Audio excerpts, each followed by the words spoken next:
Good evening, everyone, and welcome. Hope everyone's having a good day so far. Coming up next on tonight's installment of Speed Gaming Events, we have a match scheduled for the Super Mario Bros. 3 Randomizer 2020 Challenge Cup right here, right now. I'm Teeks88, and joining me in the commentary booth, I have Dust Minion. Welcome. Hello. We have a good match for you to. On the left, we have prieR57, and on the right, SDiezal. And of course, these are two demonstrably talented runners that we've seen in their respective group matches in the 2020 tournament, and as seeds 6 and 11 respectively in this particular bracket set. I have no doubt that this will be a really close race to look forward to. So whoever wins this race will be looking to face Zodiac Dread in the quarterfinals. So I do believe we're. Yeah, the seed that they have gone with. SDiezal got to get the first pick because prieR deferred to him. They've gone with the vanilla tourney group 2 bracket seeds, so end card game exists and hammers break locks. So it looks like we're starting things off with World 6. We'll see what this map has in store for us. And first off, we have the 7-6 beta level. So just going to have a bunch of waterfalls, no enemies to really worry about. Yeah. Not really going to get any power-ups. Yeah, pretty much. No real opportunities to get any power-ups here because we had that star. No problem. And they're pretty much done. Yep. Not much to say about that stage because it's so short. Okay, Air Force. Looks like both racers so far have opted to avoid the two Hammer Bros on the lower ends of the map and then just keep pushing forward.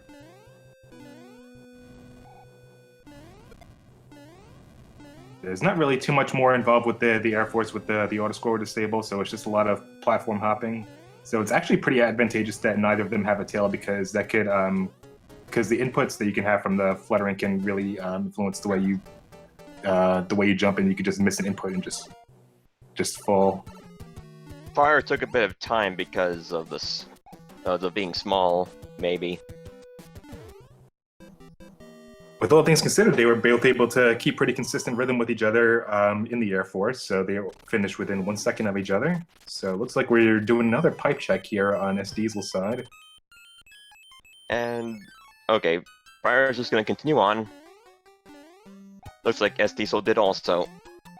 It looks like SDiezal just wanted to, just take a more thorough look at the map just to see if there aren't any more shortcuts to get him straight to the airship.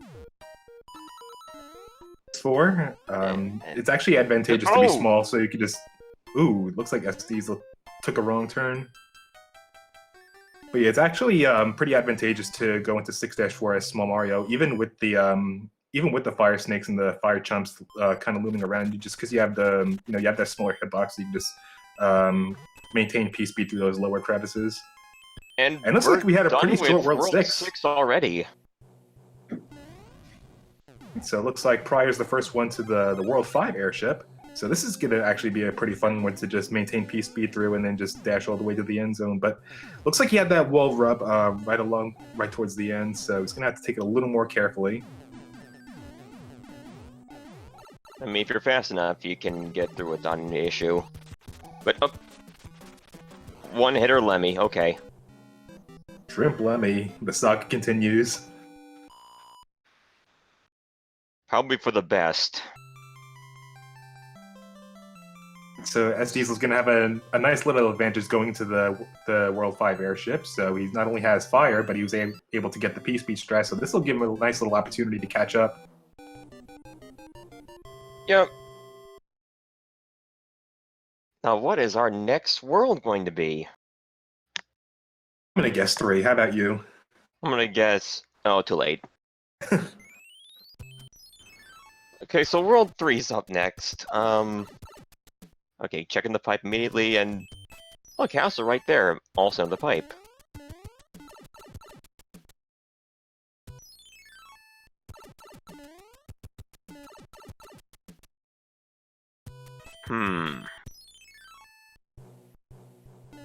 wasn't able to catch on either player's side what either of them got in their inventory from the Peach letter.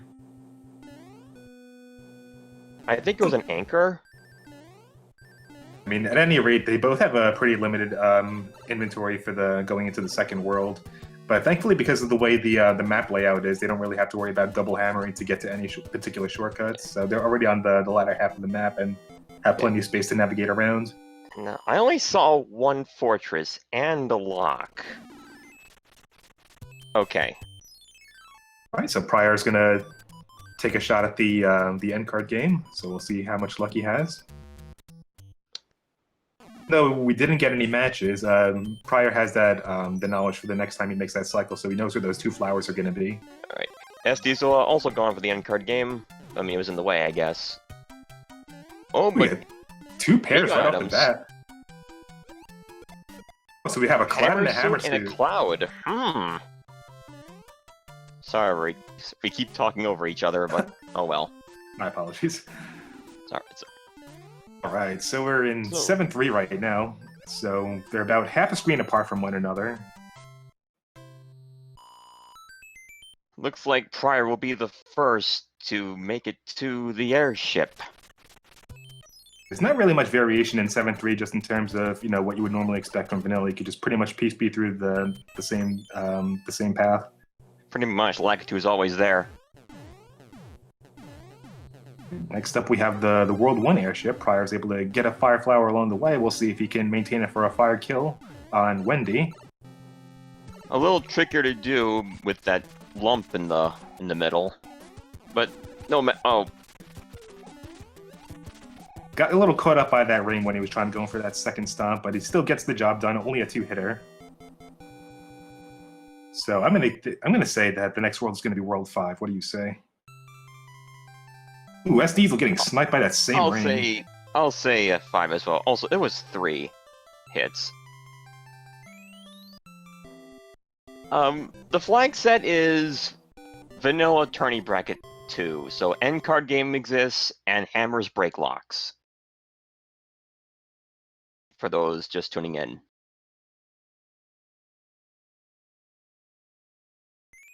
All right, and how 2 about for that? 2. It was 5. So we have another beta level coming up, which I do believe was supposed to be a World 5 level. At least if the clouds are indicative of anything. But yeah, most of it you could just pretty much piece speed through, and if you execute your ducks in the right way, you can pretty much always avoid getting hit by the enemies that drop down at you, because those fire snakes can drop down fairly slowly, just allow you enough frames to get to the pipe. Yeah. Yeah, Peach gave us a Tanuki suit here. prieR's making his way through 2-2. The tail is actually going to be really advantageous here, so we could just he could just have those additional flutters in the air as soon as he makes his way past those blocks. So that'll allow him to cover a little more ground before he has to drop down and do any swimming. Alternatively, he could have also bounced on any of the Paragoombas that was dropping down. But either way, he still gets the job done. I mean, there's no guarantee that the Paragoombas will actually be there because, you know, Randomizer. That's a good point as well. Don't want to risk taking damage and, you know, just dropping down to where those big berthas are looming. Alright, so they have to do this fortress to make the bridge to the other side. 4F1. 2 paths. And going with this one. It's quicker than the other one, but the other one's safer. So take your pick. You have the option of damage boosting with the tail as well, so that you can abuse some of those iframes in order to maintain P speed past the thwomp. But it's a bit easier said than done. Had a little trouble getting the flower there. I find it's much easier to get it on the left side. They both have to struggle a little bit just waiting for that second cycle on the thwomp, but you know, despite the different divergences in their in the way they're approaching some of the levels, they're still doing a pretty good job keeping up with each other. prieR's not gonna check what it's got.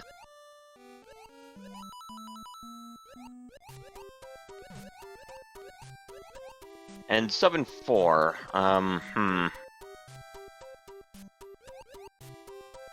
I mean, it's not as bad not as bad now that the auto scroll is not here. Still takes a while because of all the dodging, weaving you have to do, and the enemies. I think it looks like SDiezal had a bit of a chance to catch up with the, since he was able to enter with the Fire Flower right off the bat. It looks like prieR tried to go for the leaf right in the beginning, just as a bit of an insurance policy in case he gets hit by any of the fish. But unfortunately, he missed the leaf along the way. But he does have an opportunity to pick up some extra lives just in case. And it looks like they both decided to go that route. So they're actually really neck and neck, almost in sync. Nice. Okay, Hambro fight. Alright, looks like one of the prizes that prieR won that SDiezal did not get was a hammer. But I mean, SDiezal still has the hammer suit and the cloud that he got from the end spade earlier, so he still has a slight advantage going into the next few levels. And oh, a kind of free World 5.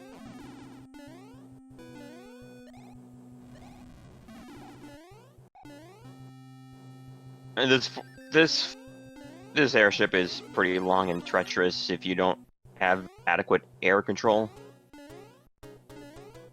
I mean, it's not too big of a deal to navigate through small Mario as SDiezal's going to do.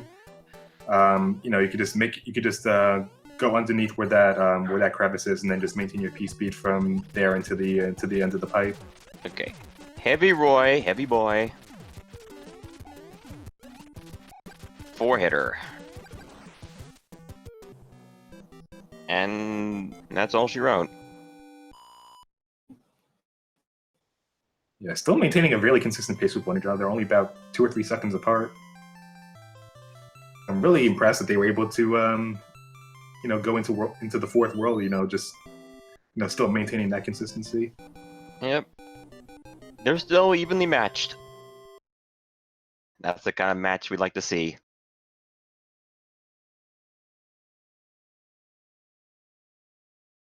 Fire Flower from Peach.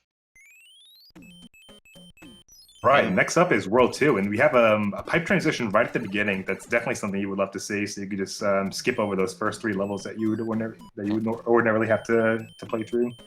And just hammer that, and Cloud and prieR is just going to the airship immediately. That's right. As you had mentioned before that prieR had the hammer that SDiezal didn't, but this will in pathways will give prieR an early lead, but SDiezal will definitely still have an opportunity to catch up.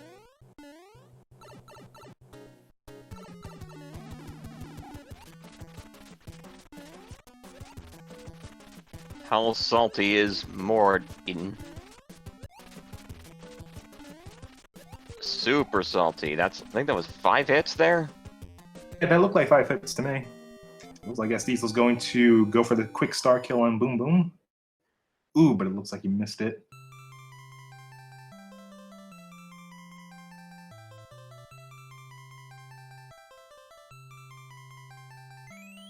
The end card game might spawn for SDiezal here.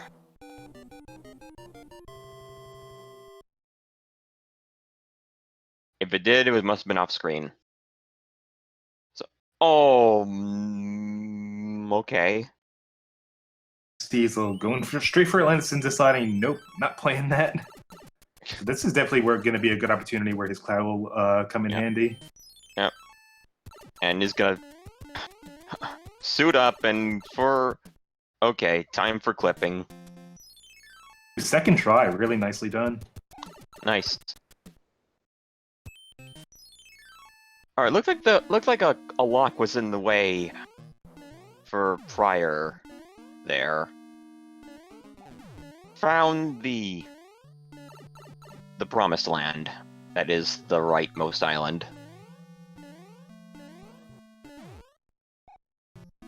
Looks like SDiezal was able to pick up a hammer from the Hammer Bro, and he's probably thinking to himself, where was that hammer, right before I ended up playing that for it.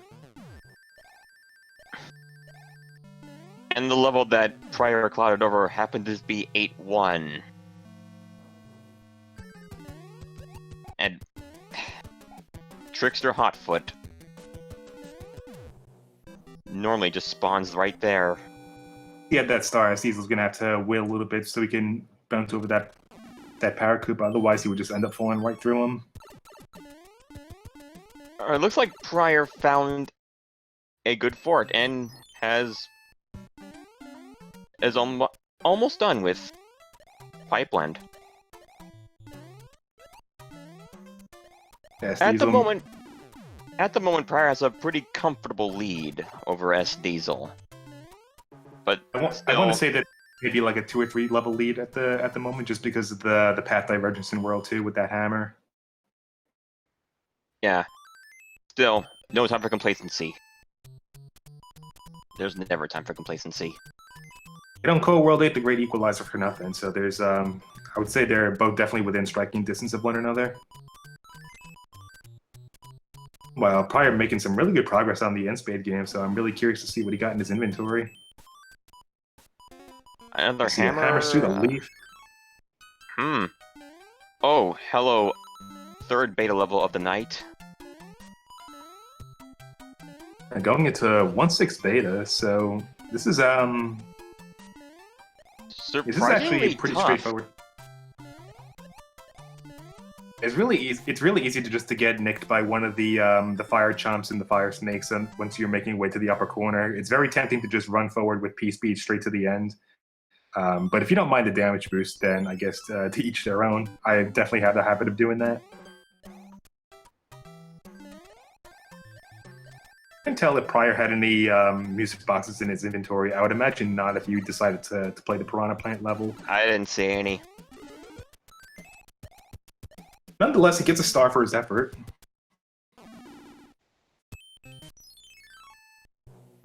SDiezal has hammers in his inventory, so that'll actually come in handy, especially so you can minimize how much pipe checks you have to do on World 7. So probably be a very good opportunity for him to use it now. Yeah, that will cut a bit of time into prieR's lead if he chooses to hammer that lock.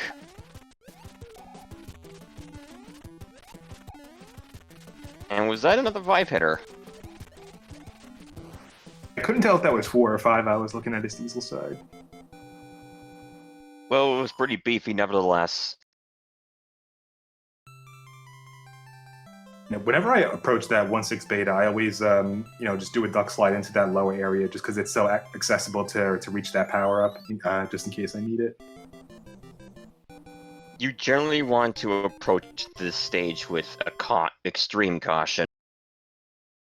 Yeah, for sure, Okay. Especially if you're small Mario. Alright, World 6 is World 1, which means that the last remaining world will be Giant Land. Alright, so we're coming up on yet another beta level. We've had quite a number of those this seed. So one of the advantages of having a tail going to this level is that you can advance pretty much to the end of the level, and then as long as you have something to break those blocks, going towards the end, it's pretty much free. Still watching for boss bats, because it can spawn on the upper layer of that stage. Because it can. Say that's never happened to me before. Alright, just gonna hammer that. I mean, it's World 1, you can see everything on one map screen. Speaking of really jank places that boss bats can show up, 6-1, which prieR is playing right now, is definitely one of those cases. But doesn't seem to be here this time around. Fortunately for both our racers. I mean, near the end, you have higher ground you can keep your distance from the fish god. That's a good point as well. Okay. This is an annoying arena to face Hammer Brothers on because of not that reason specifically, but yeah, prieR's fed up with this.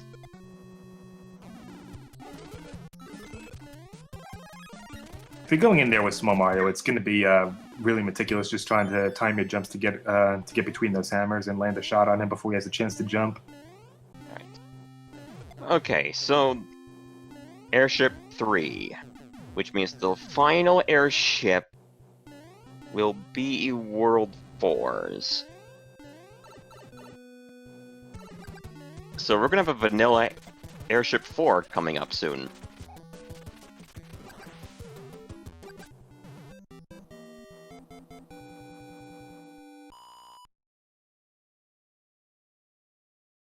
I see SDiezal went for the castle, which happens to be the battleship. So 19.5 minutes going into the end of World 6, which means that both of our races should be on pace for a sub 30. And luckily for SDiezal, that fort was the correct one.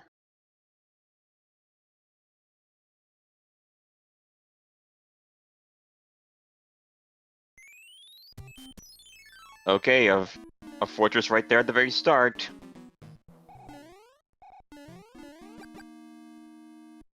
And 6F2. prieR has chosen to keep the fire flower. There's one thing I've noticed when I'm watching both of these races is that prieR has done a really good job just maintaining his power-ups, just holding up those fire flowers and tails because they've been really coming in handy for him as he's making his way through a lot of these forts.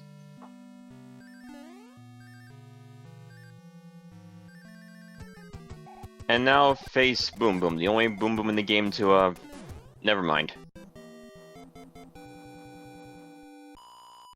To jump straight up. Not that it became relevant at all, ever. Right, so since prieR chose the path of least resistance, it actually paid up, so, that was the only fort that he needed to do, and the bridge is open, so as soon as he makes the pipe transition, maybe he'll find a convenient drop-off point, and he'll be able to go straight to the end. And prieR has cleared the end card game and should be good on item for the remainder of the seed. Oh, there's our music box. Couldn't tell if prieR had a music box earlier. But I mean, now that he's at the end of World 7, he doesn't really need to fight anymore anyway. I think he pretty much set with all the things he needs. He has his hammer suit, and he has plenty of power-ups to make his way through the last levels in World 8. Alright, SDiezal's done with World 6 and is on his way to Giant Land. We're getting close to the very end. Oh, we have a one-hit Iggy and 2152 on the clock for prieR57. So this has actually been an insanely fast seed. And with a typical World 8 usually ranging between 4 or 5 minutes, we could see like a 26 or 27 minute seed. Yeah, I'm quite amazed that this went by so quick.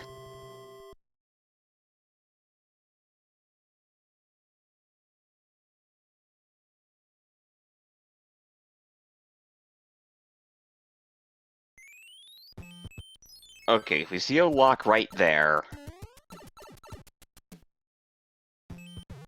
And a lock right there, so that means it's not going to be 3 bridges at the end.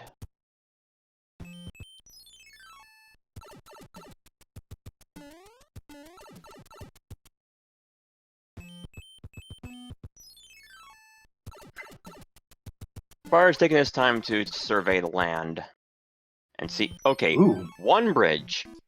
We have Valley Bowser, and the tank ends up being a fort. Could this actually be the one? It very well could. But there's only a 20% chance of that. This could end up just being like a runaround. Better sig, I'll keep my fingers crossed that this ends up being the jet seed we were projecting it to be. I'm also assuming it's behind that fort we saw. What is our verdict?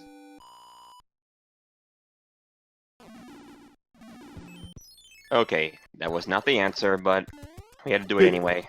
Too good to be true. Gonna be the one.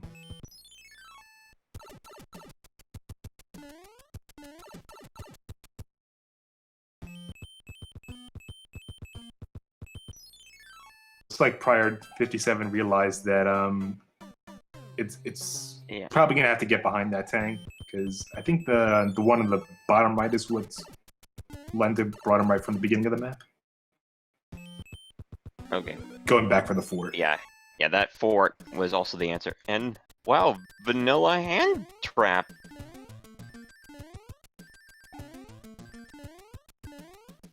The cheeps are arranged in exactly the same way that you would expect in vanilla, so you could just pretty much approach it the exact same way. Yeah, nothing's changed for this one, except the item at the end.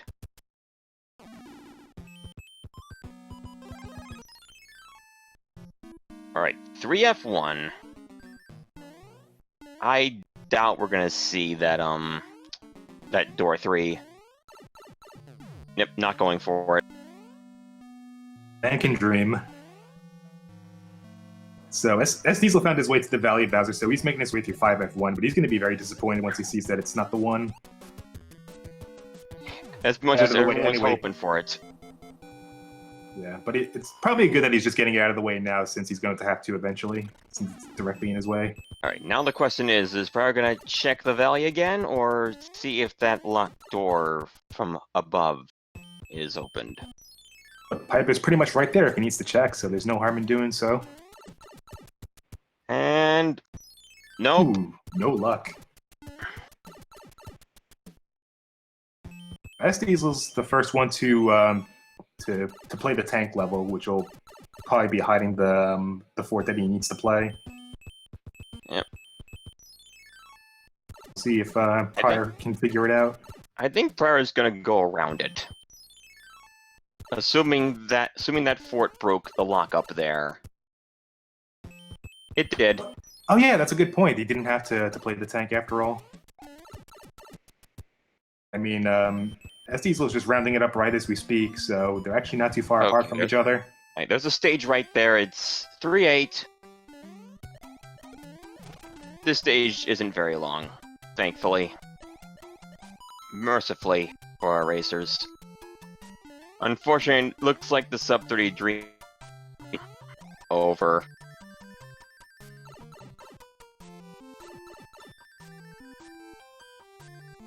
It takes a little over a minute to get through a randomizer Bowser's Castle, especially with the detours you have to make with the clips and all that. I mean, just going through that wall, just getting to Bowser takes about 20 seconds in itself. Okay. And hand trap again. 5-7, unfortunately.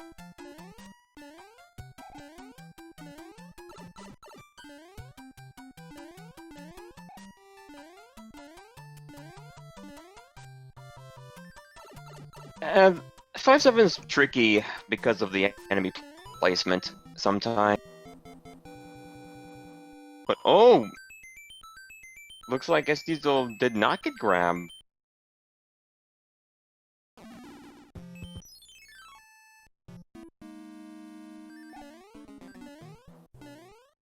Cold World hit the Great Equalizer for nothing, and I wouldn't be surprised if SDiezal was just able to come from behind and then just end up stealing the seat at the last minute. Yeah, I don't think SDiezal went back for that fort. I mean, the fort. I don't think so either. So this could have turned around real fast. I think the fort broke the lock. I think the fort broke the lock that was in the upper right corner of the dark room. Yeah, and that SDiezal also played the 6-3 tank. Yeah, so he'll have a clear pathway to get back to Valley Bowser if he decides to go through there. Yeah, looks like the answer is Air Force, which is 5F2. So SDiezal's in a good position to steal the lead from prieR here. They both have hammer suits, so they'll both have the same opportunities going to Bowser's Castle. But yeah, SDiezal definitely has the opportunity to get there first at this moment.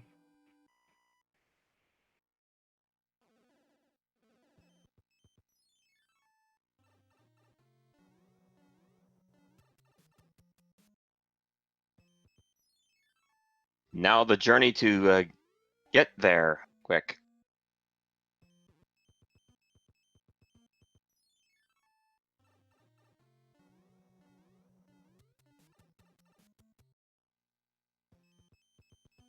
All right, SDiezal's going for it. He has his hammer suit. He's charging in there full force. See if he's able to do it. Okay.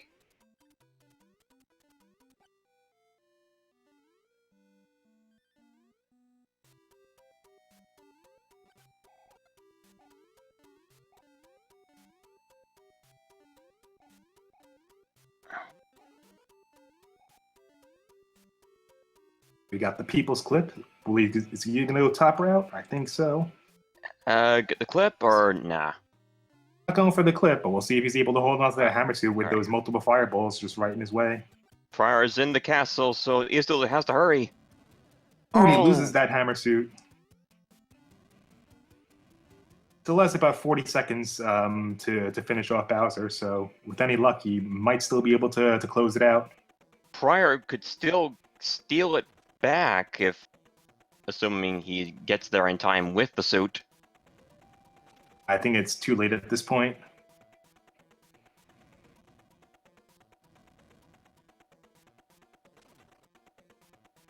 SDiezal still needs to position himself so it doesn't get clipped by a fireball. Ooh, Oh. yeah, it pretty much closed it out right there. And An insanely close race this has been. I don't know about you, Dustmini, but I was not expecting this. that was quite a comeback. Ladies and gentlemen, get your GGs out for SDiezal. He finishes up with an official SRL time of 30:51. Yeah.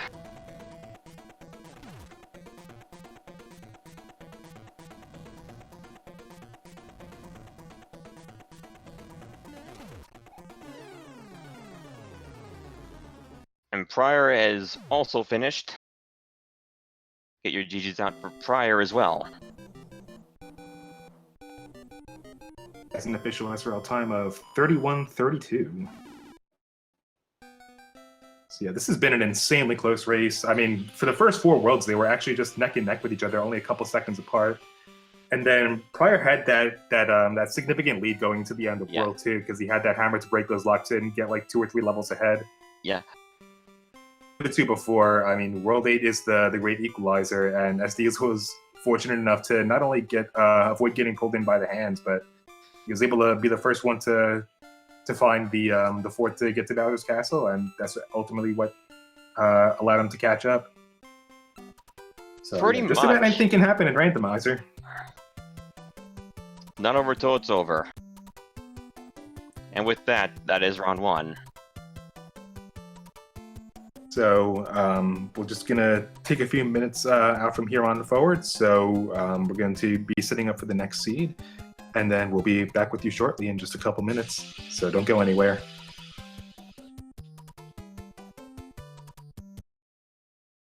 And we're back, everyone. It's time for round 2. prieR57 has chosen to go with the same flag set from the last seed. So endgame still exists, and hammers still break locks. For those who are just joining us, we just finished what was a really sweet and relatively fast flag set 2 seed, each of whom finished within a minute of each other with low 30 and 31-minute times.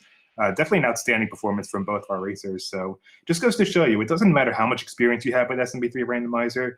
You could be a couple levels ahead due to a single divergence in running, and anything can still happen with the great equalizer that is World 8. And that's exactly what we saw here tonight with prieR57 managing a pretty healthy lead in the latter half of the game. But with SDiezal lucking out with hand RNG and making his way to the fort to unlock Bowser's castle slightly sooner, he was able to come around from behind and just take the match unexpectedly.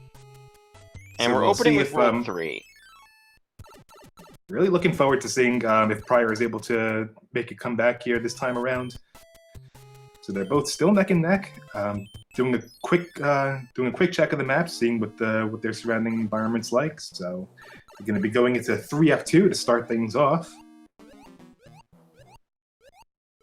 And once again, another level that's pretty consistent with the vanilla level. So Anyway, just with a little bit of careful inputs with the swimming, they'll be able to get the boom boom no problem. Yeah, not much differentiation from how you would normally play this.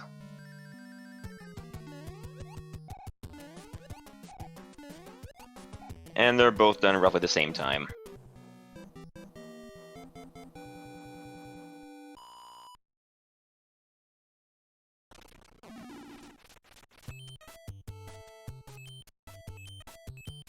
But now more decisions had to be made. And whatever choice they have to make, they'll have to both play at least 2 levels in order to get to the next pipe transition if they decide to stay on that section of the map. Alright, past Diverge, So- SDiezal has chosen to go back and do the fortress up there. Or... I need to stop assuming things. Now he has a decision to be made. Does he play those 2 levels to get to the nearest pipe transition, or does he play an additional 3 levels just to make sure that he can unlock another lock with the fortress on the left-hand side of the map? And I think they're both making the right decision just to see what's in the bottom pipe first. Yeah.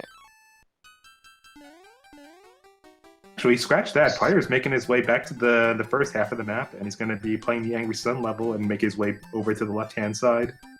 Got comp with the Twister. I mean, that eats up a bit of time.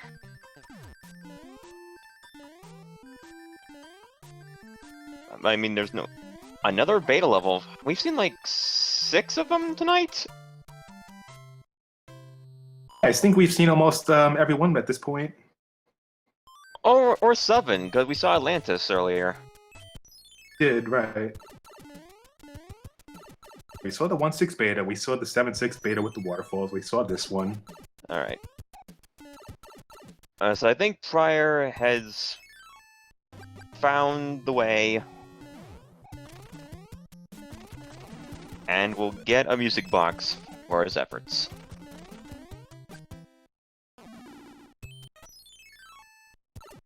prieR's the first one into that the left-hand side of the pipes. And that ends up being the one that he needs. Hmm.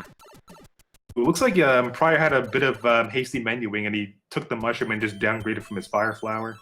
Yeah, that was an accident. Oh, hello, Boss Bass.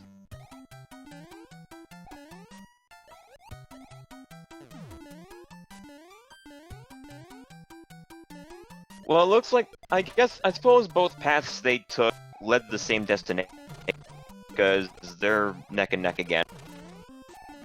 Even though 3F2 wasn't the fort that they needed, they both took the what I think a decision that pretty much most randomizer racers would have done, which is the path of least resistance. It's the first fort that you would have encountered anyway when you're making your way through that first pipe transition. So can't really blame any of them for not knowing. Oh!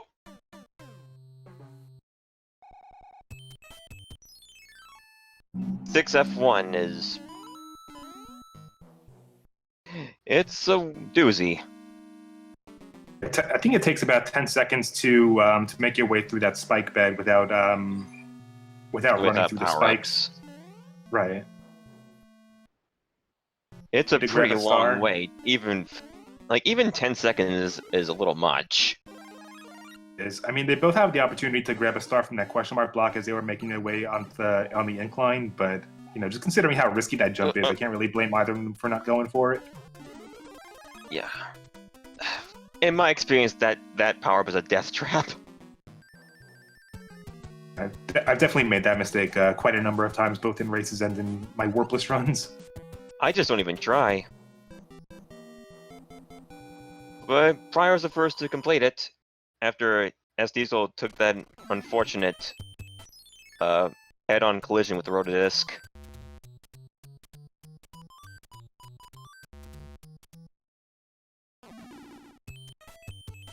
prieR won information from the end card game. So with both fortresses out of the way, they both have a clear path to get to the World 7 airship, where they're going to be facing Wendy. It's not going to be a straightforward fire kill if they both have an opportunity to get a flower, as we see prieR doing. And losing. Oh! who had a bit of a miscalculated jump. He turned back a little too short, so he wasn't able to gain enough momentum to clear that gap. All right. SDiezal's not far behind, and he's got power. SDiezal will have thankfully will have an opportunity to grab a fire flower if he decides to go down there, which he doesn't. But I mean, with the tail at his disposal, it would be pretty easy for him to just do some pretty straightforward platform hopping. It's pretty much a safe and efficient way just to get to the end. It's the safest power up to have. Yeah, for sure. I mean, this arena is too inconvenient for fire kills. Yeah, for sure. It's not impossible, but it's definitely an inconvenience.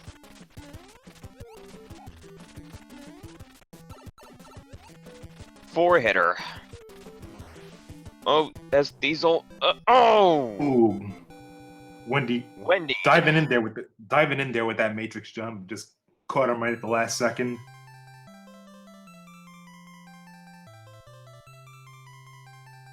All right, so prieR's going to be the first one going out of the first world. So I'm going to put in my guess that the next one's going to be World 6. I'm going to say 7. Oh! Ooh, bit of a miscalculated jump once again. To go for that P speed and then just, I guess at the last minute, just forgot what platforms were above and below him. World 2, Peach gave him a star. And we have regular tanks.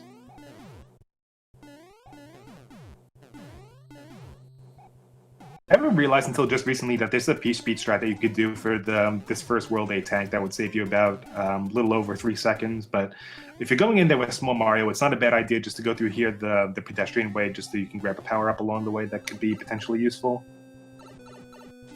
Okay, SDiezal's back at Wendy. Will we fare better this time?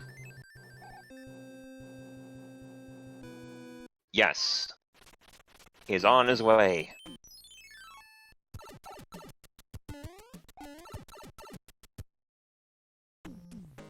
And, choices. I don't think that either of our racers have a hammer at their disposal right away to break that lock, so unfortunately, prieR's going to have to go through level 4-4 as Small Mario, which is a lot just easier said than done for sure. Also worth noting that the way that Lakitu hovers around you and throws those spinies is dependent on your own movements in the water. So unless you're taking a really efficient, predetermined path through there, it's very easy to just get sniped at the last minute as you're making your way to that pipe.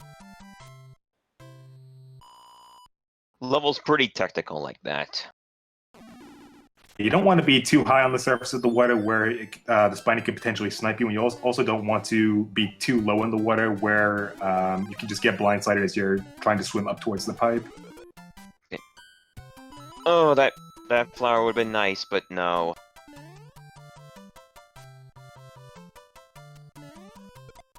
A nice leisurely ride.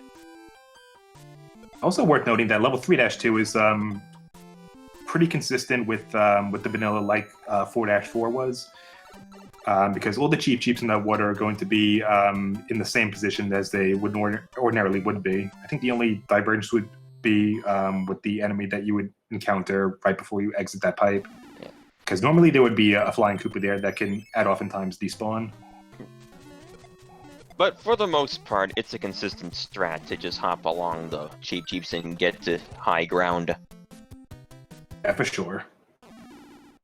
I mean, I can't do it, but...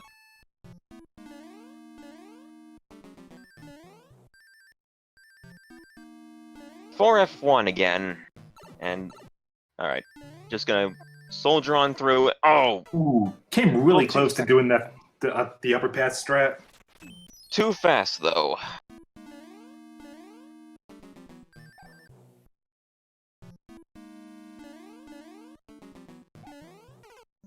Oh, and hot-footed. It's so easy. Yeah, it's so easy just to take a slight jump that's a couple pixels too high and then just rub against that candle, and that just puts you in a really bad spot. Both the races are low on lives, I noticed. Yeah, they both struggled a little bit with the 6F1 and the World 7 airships, so they'll both probably be in their best interest to start looking at some fireworks. I mean, they're forced to take it easy at this point.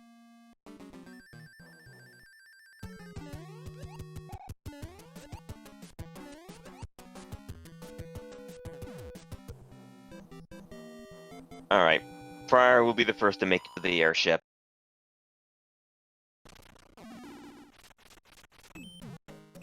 It was an unfortunate runaround, but it had to be done.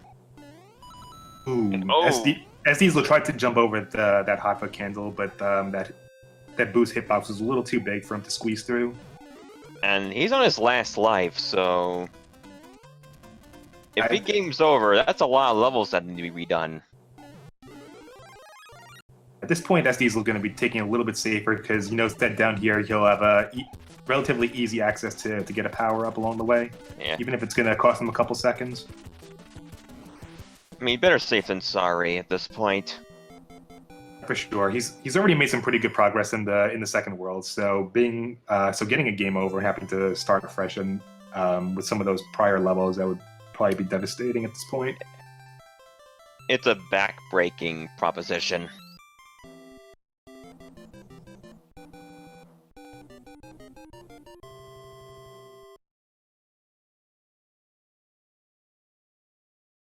Like, it's possible that SDiezal will likely intentionally game over if he manages to get through this. Yeah, I think once he gets to the third world, I'd probably be thinking about doing the same thing. Okay, luckily, a mushroom for safety. Oh no, oh dear. Come on. 2, 3 hits. All right, he's out of here. Okay. We're still in this.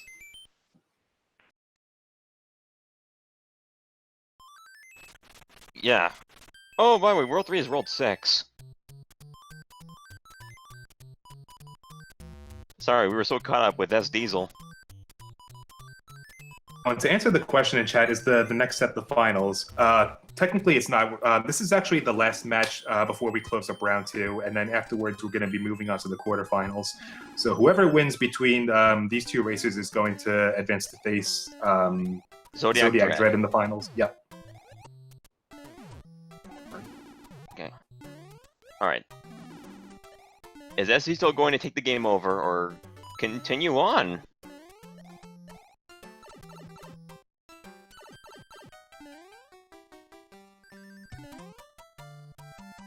Oh, I see.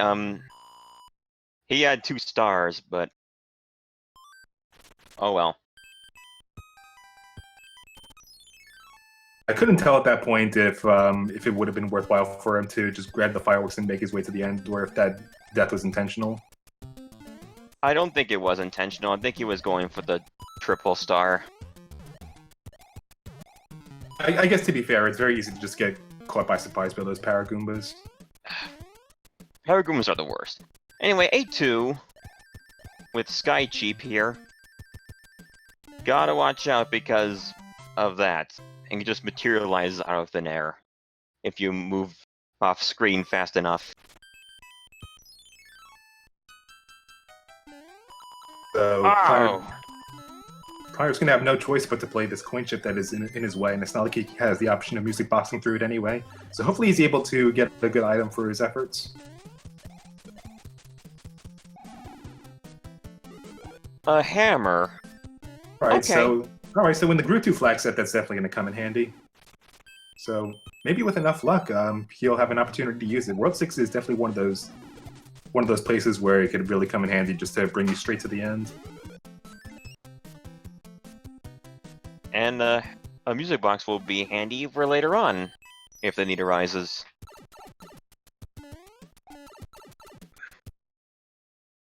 So it's not gonna do him any favors this time around. Not here, anyway. And not there, either. It's definitely quicker to play the Hammer Bro than play whatever that level panel could be. Alright, go in the pipe to skip that level for free.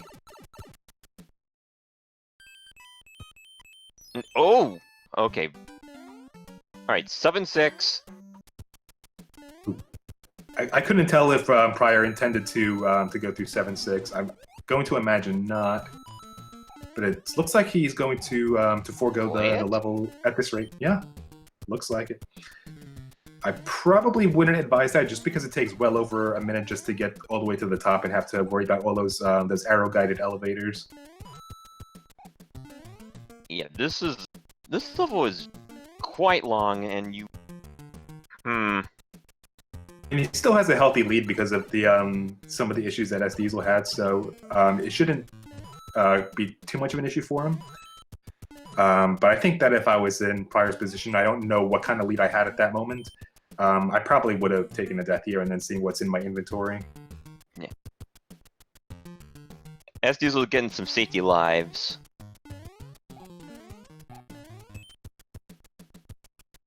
And yeah, this is gonna cut into prieR's lead by quite a lot, because I think I saw SDiezal do the clip in 7-1 last season. I think whoever did the 7-1 ended up only doing it 2 tries. Again, 7-6 is quite a bit longer just going through the normal way than 7-1 would be. Oh, entered Fort Knox as small.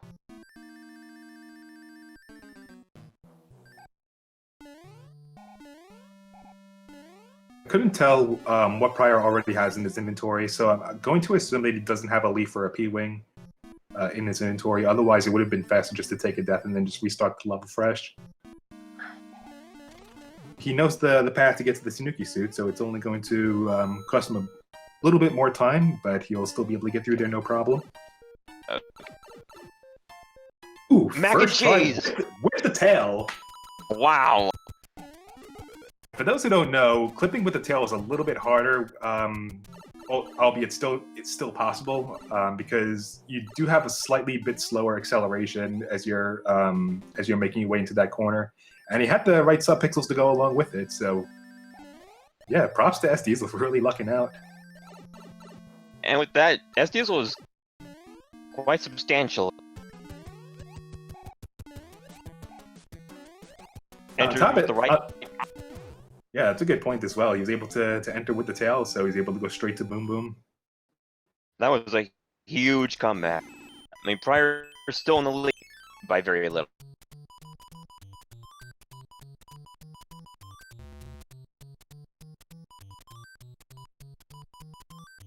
Oh, but bad news. A bridge needed.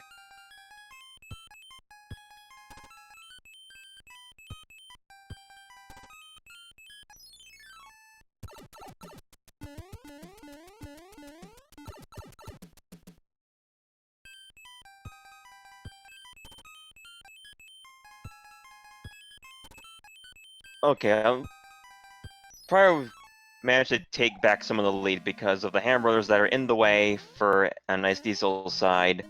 And also, hello, Piranha Fort. SDiezal is losing a little bit of additional time too because that coin ship.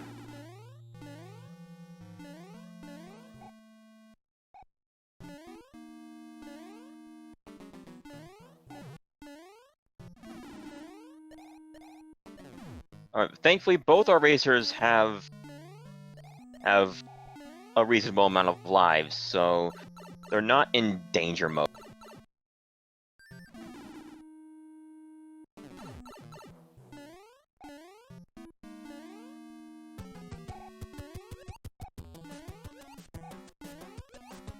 And prieR's done with it.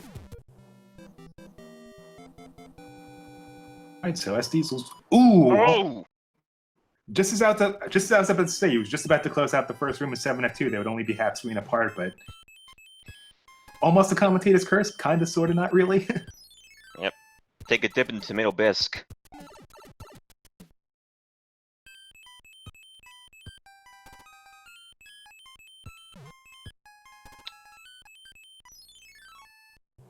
Right, so prieR is once again back in a pretty solid lead at this point. finishing up World 6 with the World 5 airship. So he's going to be fighting Lemmy on a arena with a couple bumps in the ground. So even though if Lemmy was able to scroll to the left-hand side of the screen, he would be clipping through that floor. But I do believe he would still have the opportunity to stomp on his head. There's your jumbo shrimp. And ouch. Ouch. Ouch. On both ends. Oh yeah, for sure.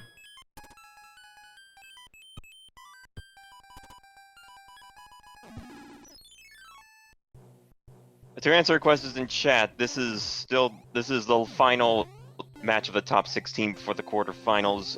Actually, quarterfinals match was done because this match had to be delayed.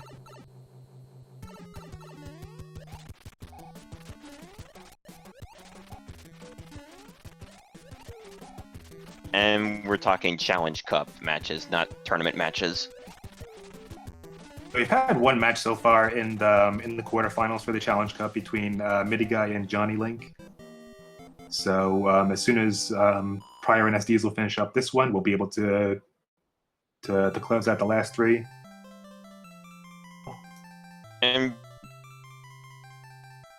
prieR managed to get back some of the time that he lost from doing 7-6.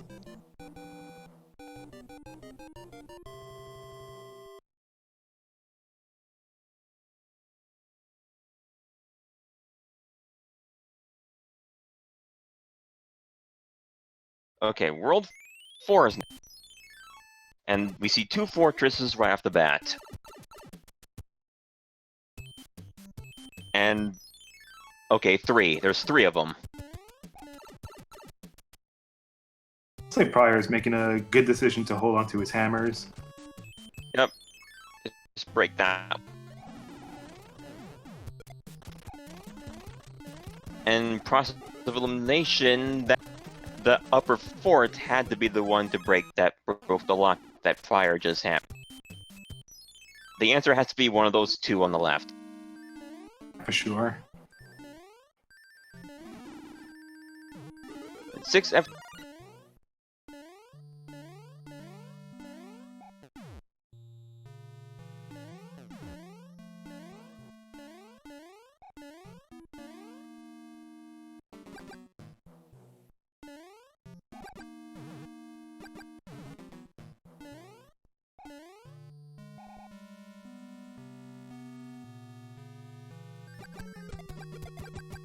And we're done with that.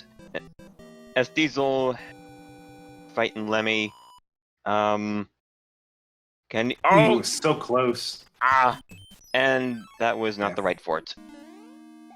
Heads down. He only needed one more. Okay. 8F.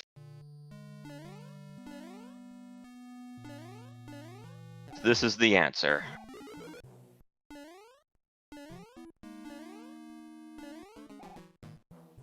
Alright, let's see. Is it gonna go for the 1 cycle?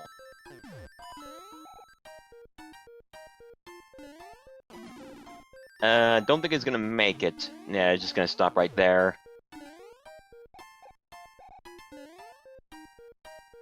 Oh, wow.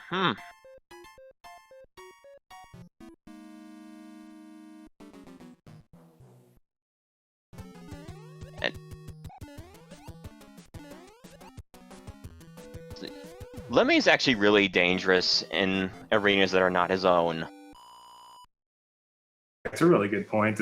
I mean, I would say he's actually a little bit easier in the World 3 airship because even though it's technically both flat grounds in Worlds the Worlds 3 and 6 airships, Lemmy's a little further down on the screen, so you don't really have to do any awkward jumping in order for the fireballs to hit him. So you can just pretty much stand in place and then just fire those 10 into him before he has a chance to move around.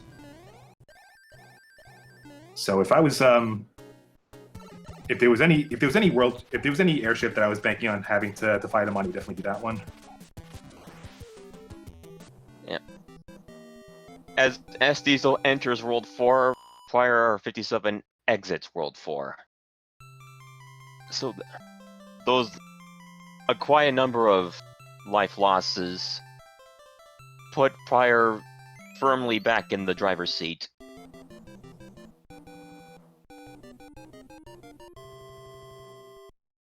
Of course, things could change. And they have changed, as you witnessed. World 5 is World 7. Peach gave them a cloud. Just gonna use it right away. Solid plan. Considering that you're, right there on that first zone, you're not going to have to wrap around or do anything else. Might as well just, use it on a level where it's going to save you time regardless. And you're never gonna go back there.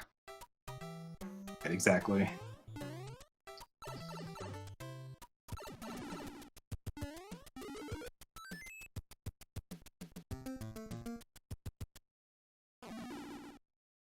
I guess SDiezal must not have any hammers. This is the fortress that prieR skipped.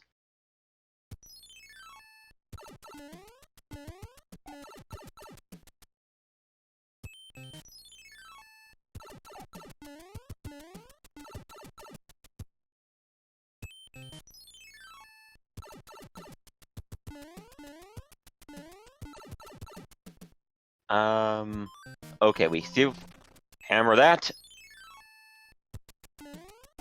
And a good place to be using those hammers. Yeah, these are some very well-timed hammers. You got a cloud from SDiezal's side. That'll definitely come in handy.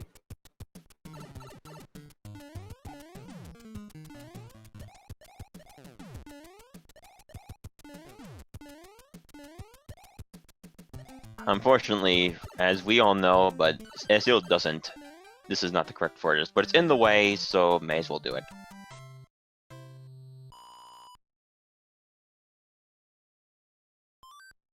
Oh!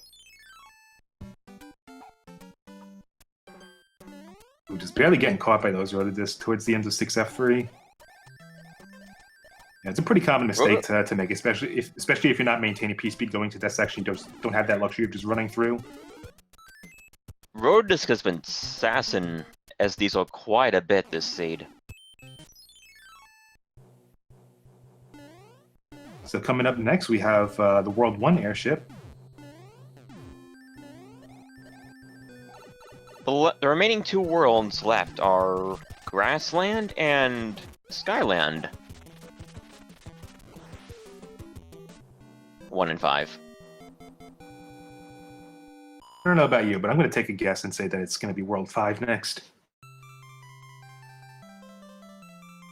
Let's go 5 as well. I'm gonna also further guess that World 1 will be a pretty straightforward map. Once we finally get to it, it'll be like the nice calm before the storm before we have another trolley World 8. I'm expecting a comedy of errors. I have no idea. I have no idea what either of the inventory looks like, what they have in terms of clouds and hammers. But now that they're both approaching towards the end of the game, now would probably be a good opportunity to start burning through them, whatever they have left. At World 6, I would as well. Looks like a mandatory tower, however, because it looks like there's the only thing that grants passage to anything.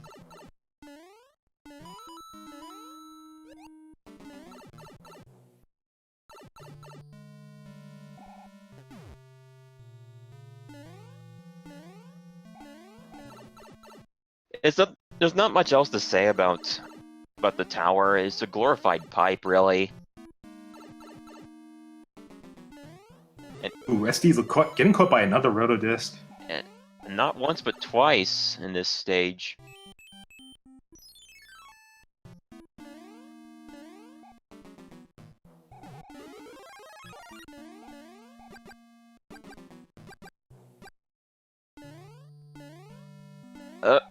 Oopsie daisy.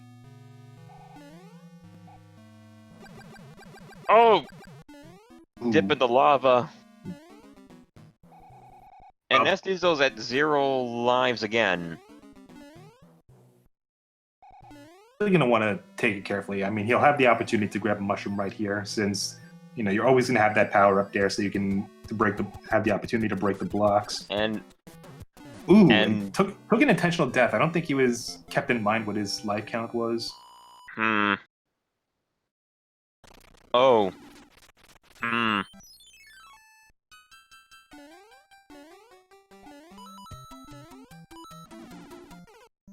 It looks like SDiezal just forfeited this race.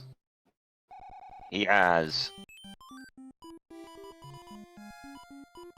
Unfortunately for him, I can't really blame him for being a little fatigued by the seat, especially after taking that second game over. So, yeah, that was a really rough time.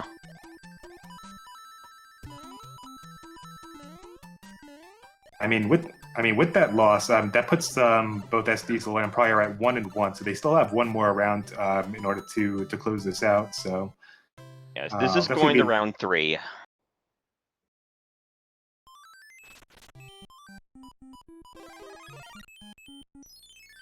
tell if prieR's been informed that just what the status of the race is, because it looks like he's still continuing forward. I mean, maybe we'll see what it all is. Because I think the 2-hour penalty still applies if you forfeit.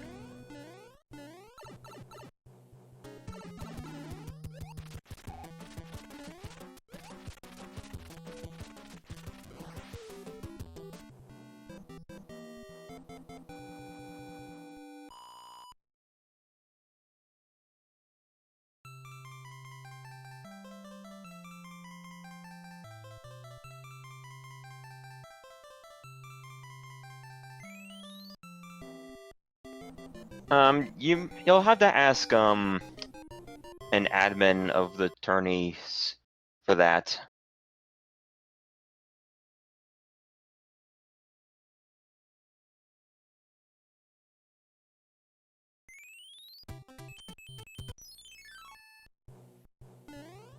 All right, World 1, Fortress right there.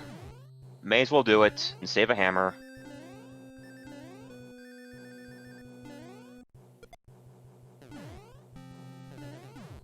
Okay, so it looks like he does have to continue the rest of the seat. Thank you so much for clarifying, Amoriette. I appreciate it.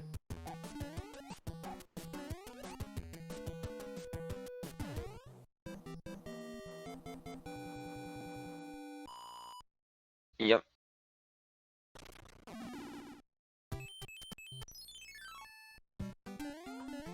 And even though it's just you may as well still continue racing as if the other person was still racing.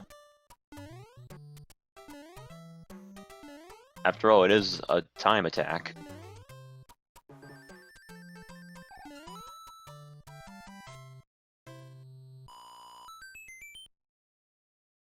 And with the final remaining airship is the World 2 airship.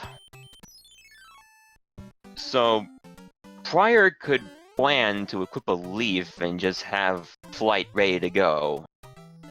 No need to bank on the question block having a Leaf. Looks like prieR's choosing to forego grabbing the item from the Coin Heaven section in level 3-7.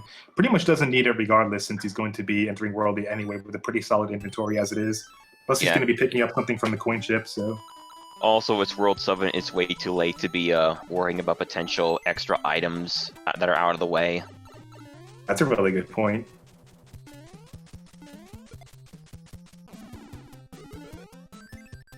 And a P-Wing. Is it gonna slap it on? P-Wing would Yes. actually be quite helpful to fly over the mast in the World 2 airship. So you'll just be able to jet right through to get to Larry. Yep. And already there.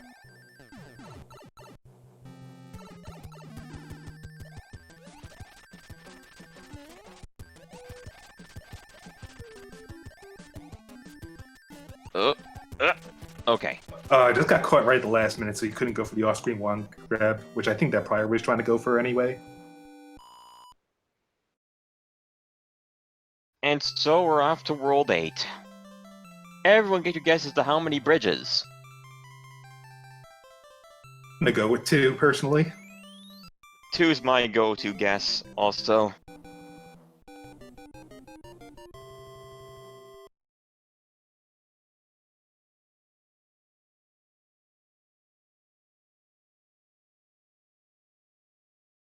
final item is a music box, which does nothing here.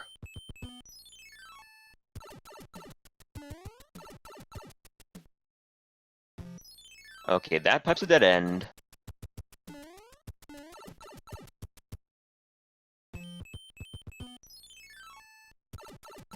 I don't think he checked the far left pipe there. Okay, we see a lock right there. Now we have 5F2.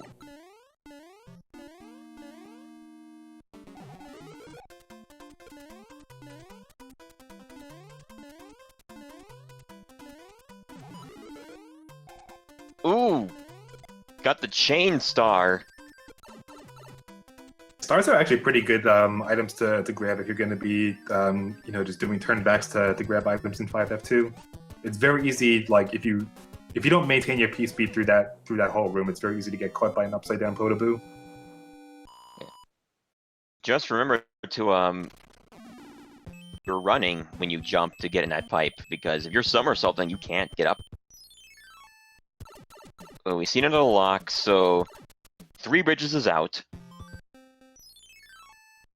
It's like prieR used up all the remaining hammers, so he's going to have to forts if he wants to, Right. have some easier pathways open. Yes, Diesel forfeited, but the match continues on. Yeah, after prieR finishes up this seed, they'll both be 1-1, and they will be going for round 3, which will by default be a bracket flag set. So the next race that they're going to be doing, hammers will not break locks, and end cards will be disabled. But additional reminders on that once that time comes. Yep. In the meantime, we're just gonna watch prieR puzzle this out. Okay, that's where that pipe led.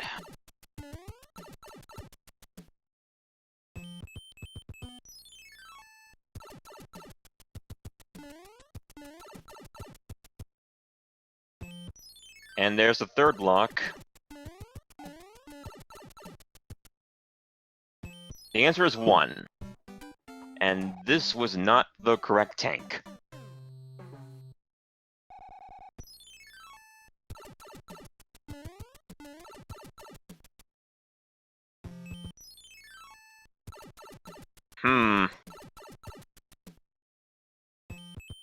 Yep, gonna have to clear that battleship that's not a battleship to get to those 2.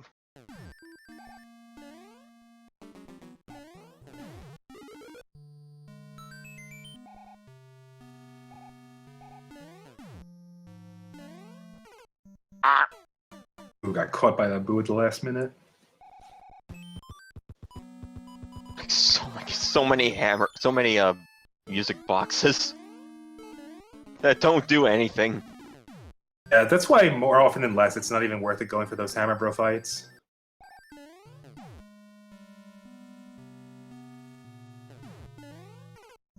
I mean, they might have gotten some from the card game. Yeah, that's a good point as well. Now that you mention it, I don't think that either of the racers really went for that many fights as it was, unless it was something like Coin Ship where they, it was inevitable that they had to play it. Pretty cool hammers out of it.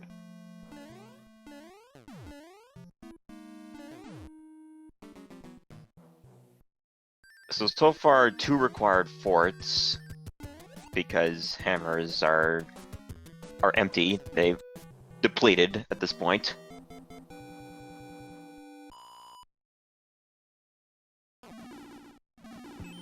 And as expected, yeah. As expected, this broke the lock there. Okay, hand trap. Vanilla hand trap again.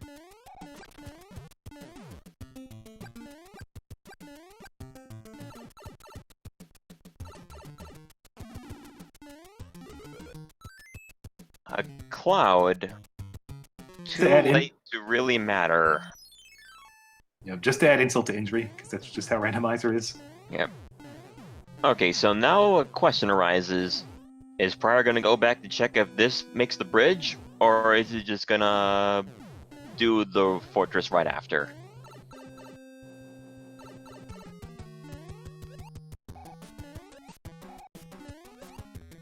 I'm gonna take a guess and say that he's gonna do a pipe check. A pipe check would be that'd be 2 transitions. If it ends up not being the correct one, that would make it 4.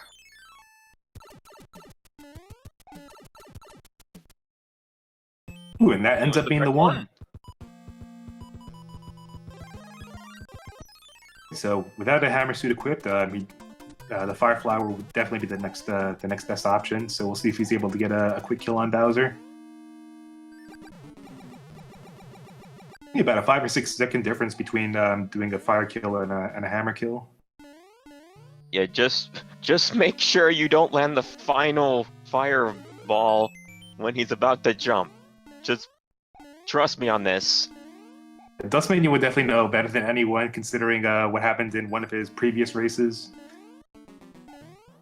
Yeah, for those who don't know, if you hit Bowser with the 35th fireball, that would only take to kill him on the same frame that he would have to jump. That Bowser is about to jump. Bowser reaches his max acceleration pretty much immediately, so he'll just skyrocket into the air and then just scream rap off screen for about 1.5 minutes before finally collapsing and ending the game. It's just a very awkward delay. Fortunately, prieR lost his fire suit as he was making his way through the statue room, so he's going to have to wait this one out with the normal groundbreaking defeat.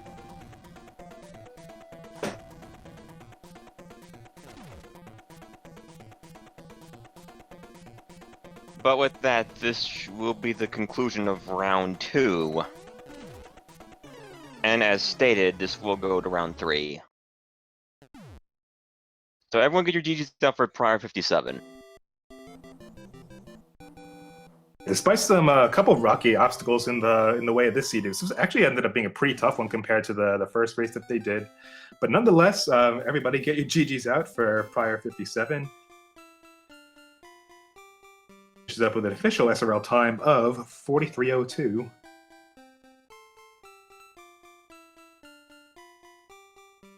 Right, so both of our racers are now 1-1. So we're going to be moving on to round 3, and the next flag set they're going to be doing to break this tie will be a brackets flag set. So it's going to be the same flag set that we're using in the other Randomizer 2020 tournament. So hammers will not break blocks, and the end spade card game will not be appearing in the next coming race. So this could have some pretty significant implications in terms of strategizing how you go about collecting items and how you navigate through the world map, and how many hammer bros you decide to fight.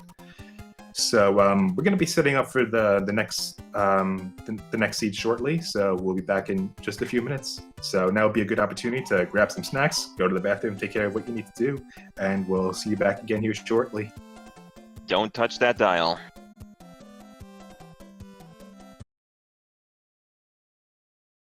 Hey, welcome back, everybody. I'm Teeks88, and I'm here with Dustminion in the commentary booth. We just got finished with round 2 of the match between prieR57 and SDiezal for the SB3 2020 Challenge Cup.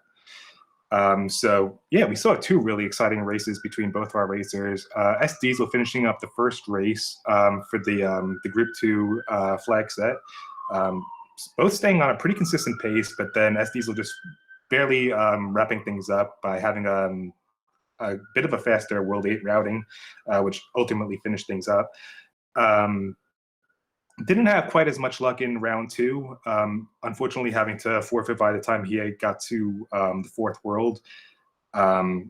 Especially after taking those 2 game overs, it could happen to the best of us for sure. But hopefully this doesn't discourage him going into round 3. He still has an opportunity to run this back.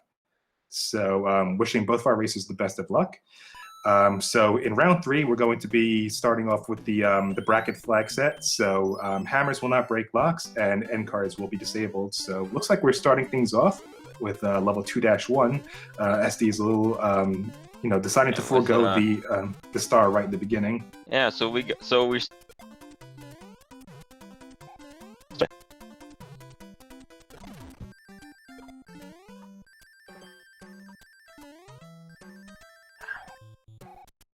and not much to it. Although that sky cheap does complicate matters.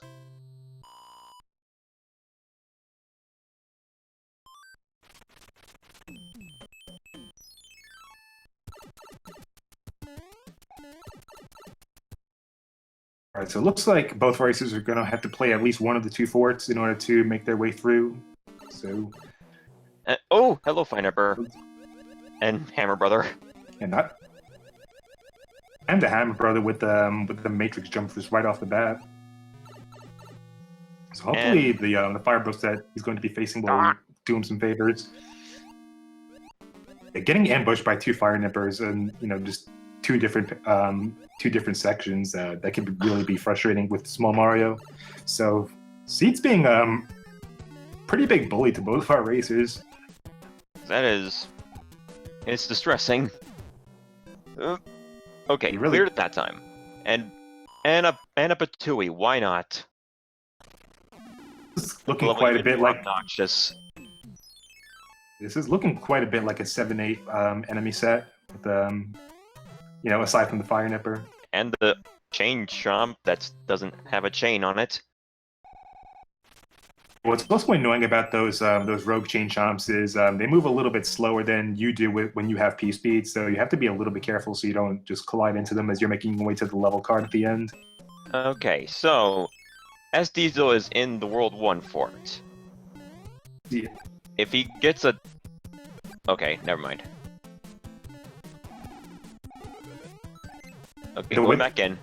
So yeah, the way logic works in Randomizer is that the World 1 fort will never break a lock that would be essential for you to clear the world, because when you grab that item that's on the upper ceiling, it cancels out blocking opening the lock.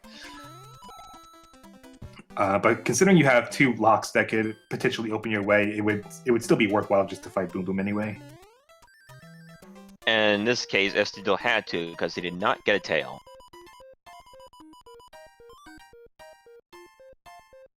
prieR went for the item in 1-3 and got a mushroom. I mean, still helpful, but you just want something more sometimes. Alright, so taking the normal path through the World 1 fort actually did pay off because he's going to be the first one going into that level 1 panel right before the airship. So SDiezal has a nice lead right in the beginning. Yep. Also, hello Boss Bass in this and the Sand of Shame. Okay. In you go. Since he took the left-hand side with that pipe, he'll have an opportunity to grab a power-up here. And it ends up being a Fire Flower. That'll definitely come in handy. Thankfully, it was not a star.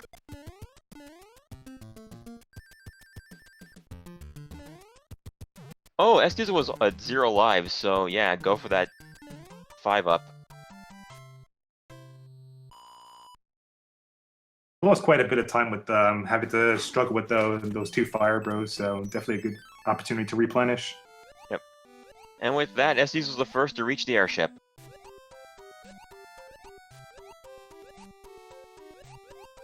And it's the World 1 airship. And let's take on Morton. How salty is Morton?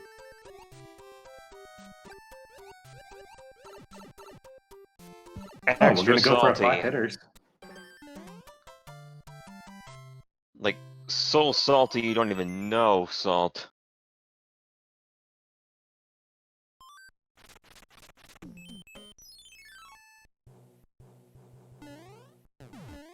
prieR not far behind.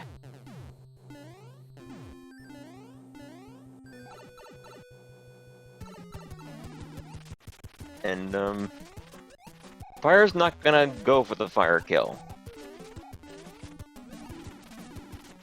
I don't know about you, Dust Minion, but whenever I have a Fire Flower going into some of these Koopaling fights, it's such a big temptation to go for a fire kill on these Koopaling fights. I think I just saw a Hammer Bros suit that Peach just gave out. That'd be especially advantageous going into that end game. So, yeah. I'm sorry, you were saying. I didn't mean to interrupt. No, so it's cool. I don't know about you, Dust Minion, but whenever I go into some of these Koopaling fights with the Fire Flower, I always had that instinctive temptation just to attempt a fire kill on any of those Koopalings. But it might just be me with my habit with doing vanilla warpless runs.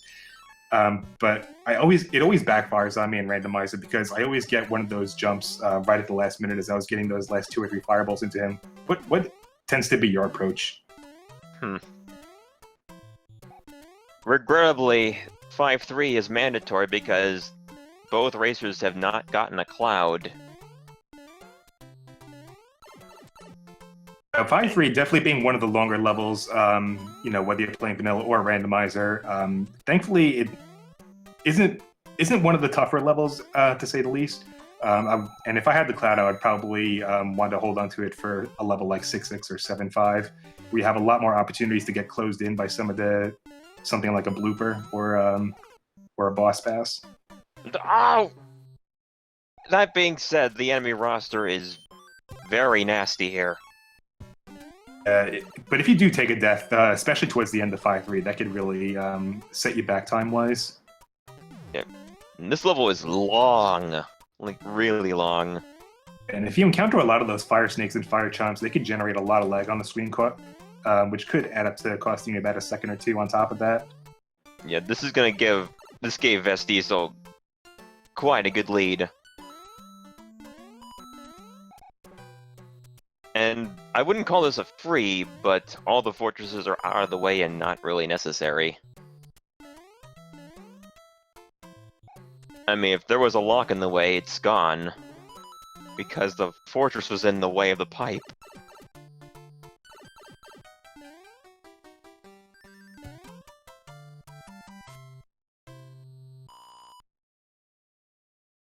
I should probably clarify, it probably is one of the tougher levels playing through 5-3, but it definitely could be a lot worse compared to a lot of the other shenanigans that Randomizer has to offer. True, there are there are other candidates for much worse levels. And we might see them this seed. Okay, prieR has gotten a fire, and got it. Slipped past the thwomp and got the fire kill and the boom boom, there you go.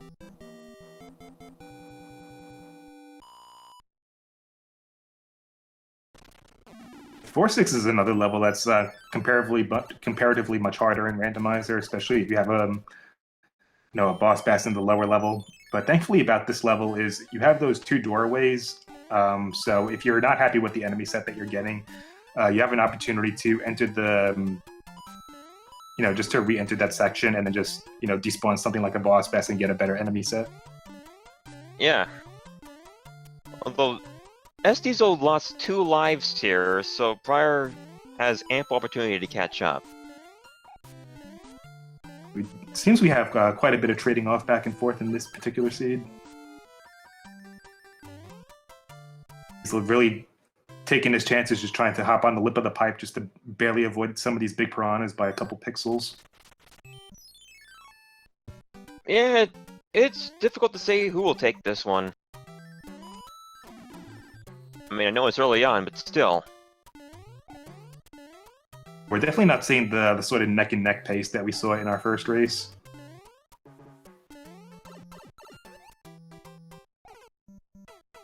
See, prieR's also having troubles with this stage.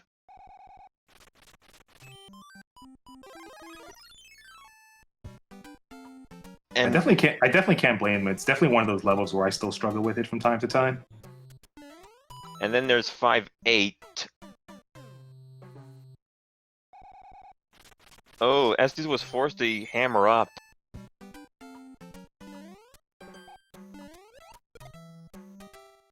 But Lek2 got the last laugh and took the hammer away.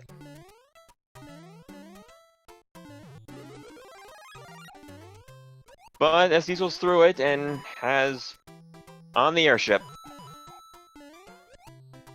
which is the third one.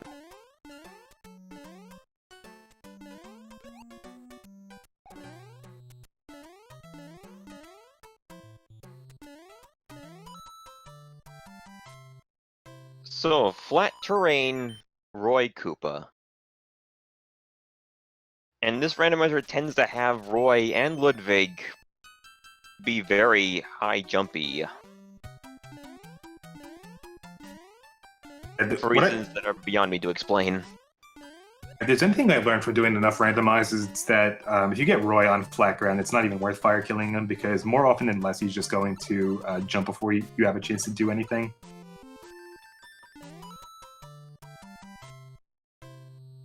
Anyway, SDiezal's done with it. What's World 3 have in store?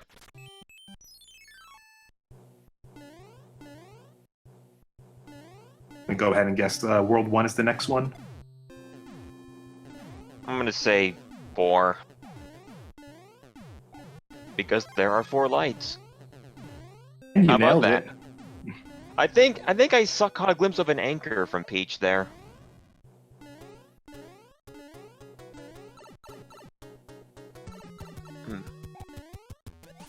Looks like Roy's going full Michael Jordan on prieR on the left side. And hitboxed.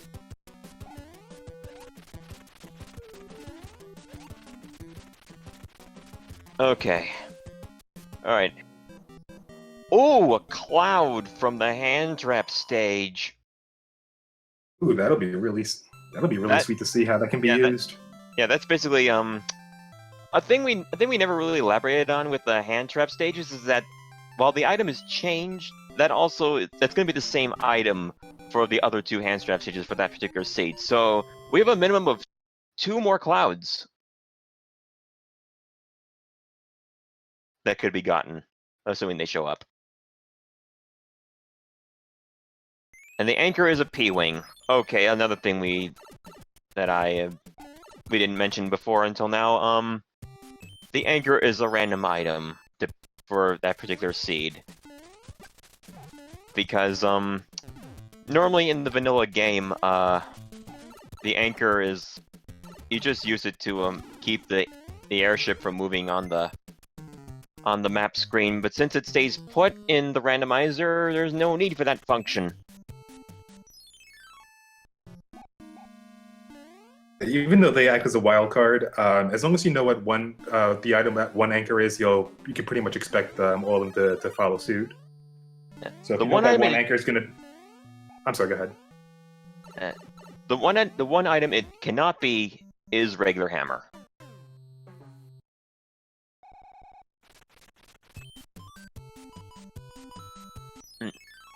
And prieR is at 0 lives.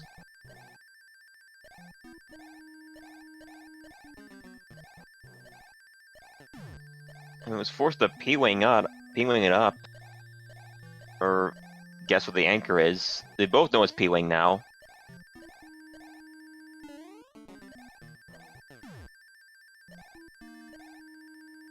This just got a lot tenser. Oh yeah, for sure.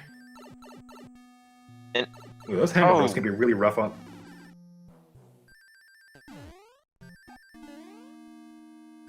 That bro setup with that level layout can be really tricky, especially a small Mario, since every once in a while the hammers can just clip right through that platform and be inaccessible until it goes up again. And 7-8 because the seed wasn't punishing enough. I think if I was stuck in that situation and I had the opportunity to cloud it without having to wrap back around, then I would probably be taking advantage of that right now. Because if you're going to that level under-equipped and you're not really feeling confident about the enemy set, you could end up losing a lot of time by taking multiple deaths. And when you're that close to the game over, it's probably not worth chancing it. They're both at 0 lives, as the chat pointed out. And when you're being ambushed by 2 fire... Oh, no. Oh my. Oh me, oh my. Oh dear.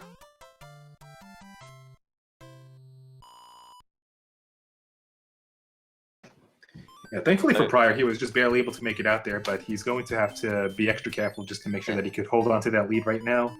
Because if he also has the opportunity to get a game over, and that could by default just put him right behind SDiezal.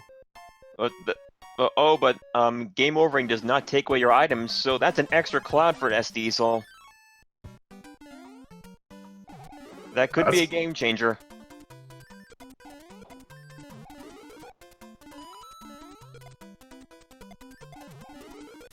And yes, 7F2 is still completed. Doesn't have to worry about that anymore.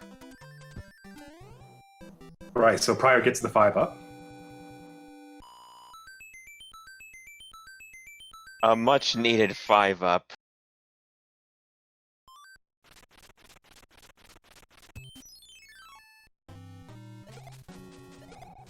prieR still has the lead.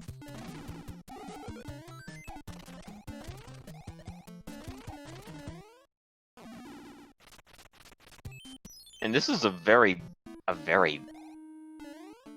What a rude enemy placement for the Venus fire traps there.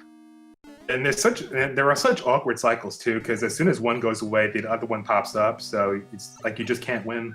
And he is just barely caught by the pixel of that piranha.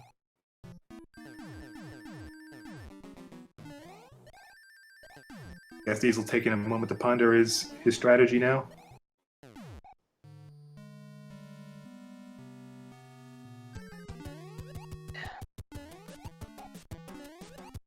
Oh dear.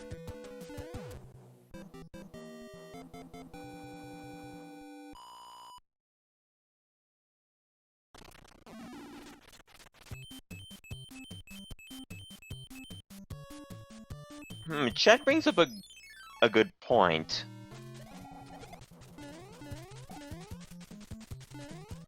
Like, SDiezal could cloud past this, then complete the other 2 stages and the fort, then game over, and then go get a replacement cloud. I think that with 2 game overs under his belt, that would probably be the best idea, so he doesn't spend any more time on 7-8.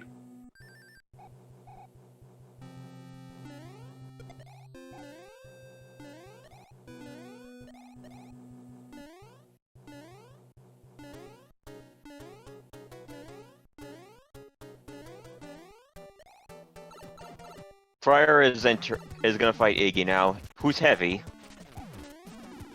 He has to watch out.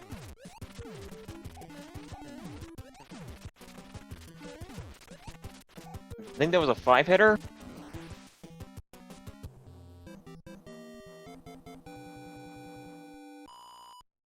Alright, SDiezal is going back into 7-8.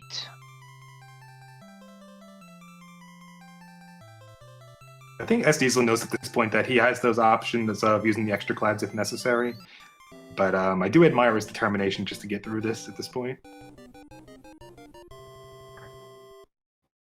True.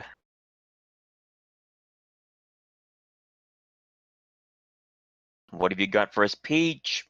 Another anchor, so another P-Wing.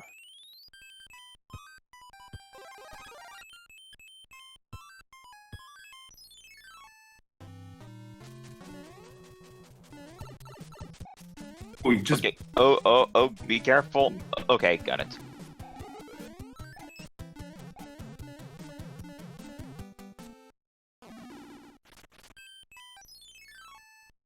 And what's in the pipe? What's in the pipe? Okay. 3-8.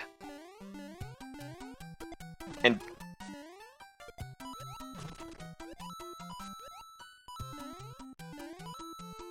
SDiezal is just determined.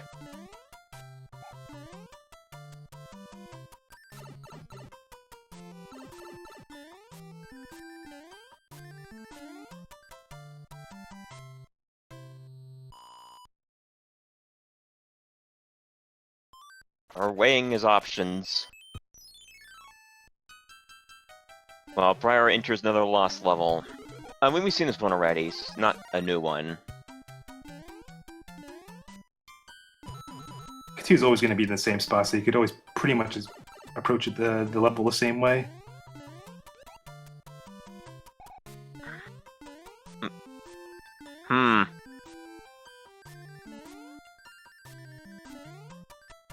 It looks like SDiezal has forfeited this match as well.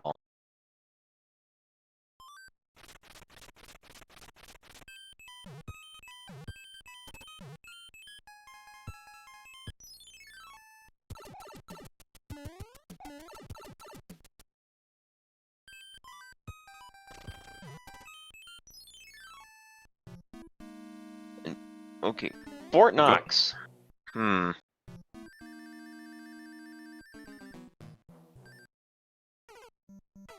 Yep, just gonna take the lava dip. Come back with a tail.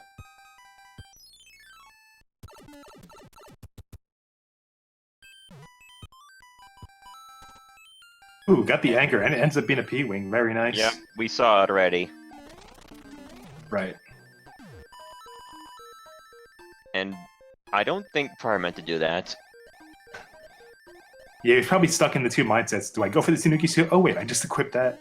I've definitely made that mistake before.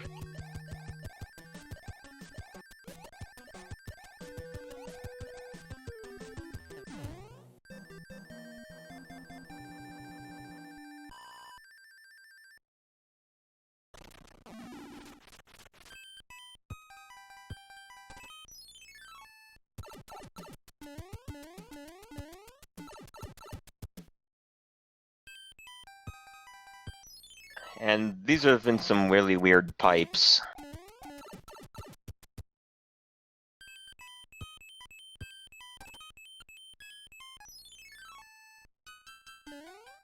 Oh my. 5-9. 9, I hate to see it. Yeah. And I learned something yesterday that from the commentators on a match from yesterday. Make sure to get rid of the fire chumps if there are any, because they could despawn a platform or two. That's actually happened to me in a couple races in the past. I haven't had it done to me yet, but it's good to know. Knowledge is power.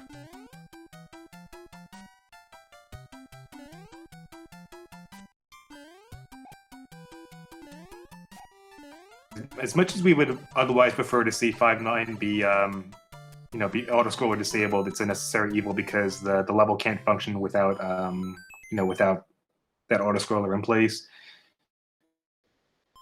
Otherwise, there were certain platforms that would be inaccessible without a tail or a P-wing. Yeah, it's the same. It's the same with Atlantis. It had to keep its auto-scrolling as well. Bit of a miscalculated jump on that 5-6. Usually want to do a bit of a lunge jump just to make sure that you can, you could spawn the parabeetles.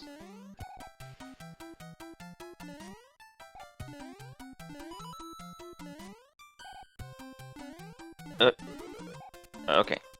That's probably the worst timeline, getting a star from that power-up. I mean, the end, so it doesn't even matter. It's not as inconsequential as it could have been, or not inconsequential. Debilitating. But I mean, nonetheless, we're pretty much right at the end of the World 6 map, so we'll see what's in store for us. We have the World 2 airship, so prieR will have a nice opportunity to pick up a power-up right before going to the Koopaling fight, where he'll be fighting Lemmy. On a very bizarre arena. So you can see the ball clipped into the floor, so that's going to affect the way that the balls that Lemmy shoots, the way it ricochets against the wall. But thankfully, prieR is able to keep a consistent rhythm, and he was pretty much out of there, no problem.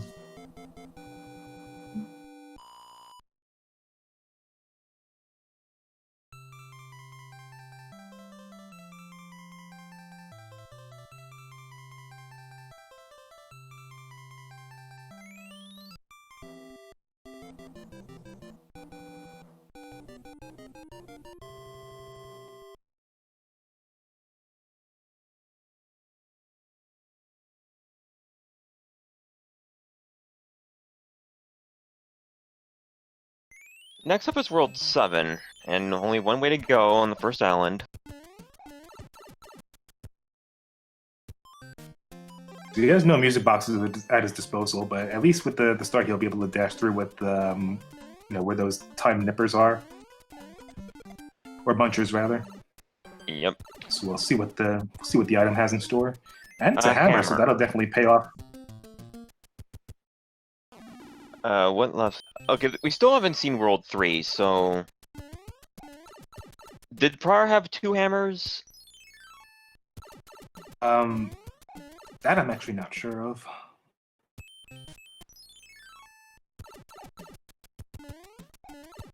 Because if he has only 1, then it's not going to be much help.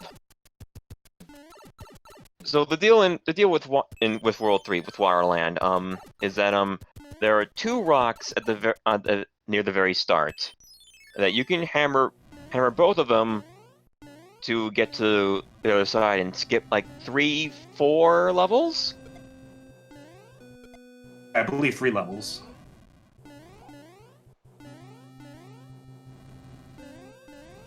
It's a gamble whether it's good or not. Either way. It could be 3 or 4 depending on how many of those panels end up being a pipe transition as well. Assuming they're all levels, then yeah, you would be skipping 4 of them. I'm sorry. See, you get 3-1, 3-2, 3-3, and then the fortress.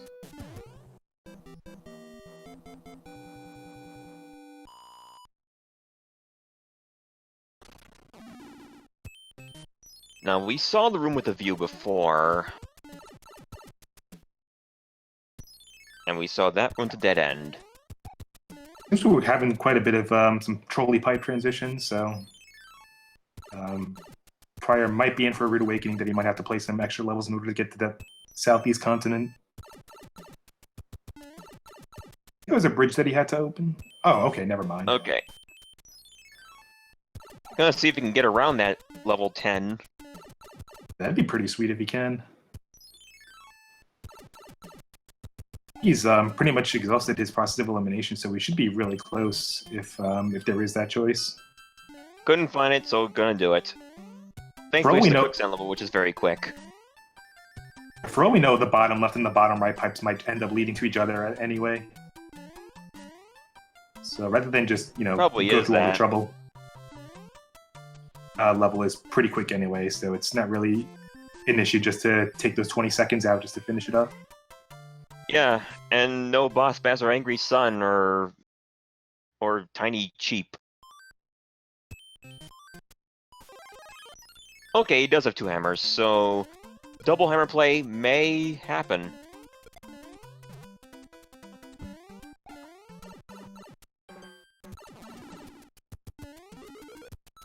Ooh, nice, we got a cloud.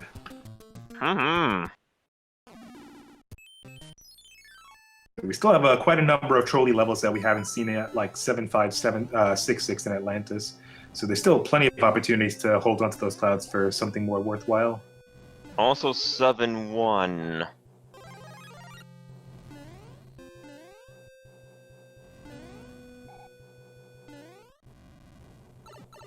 Oh.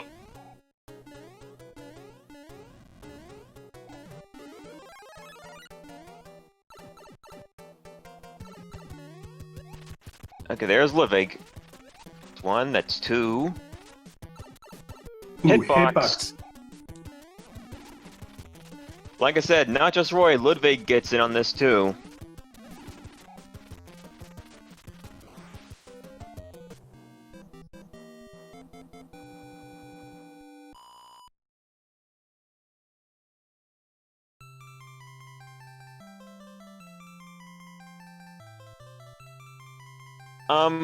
So since this went to round 3 is always gonna go with gonna be a bracket seed. So all the items you see our runners get are exclusively from the Peach letters, the Hammer Brother fights, and from levels.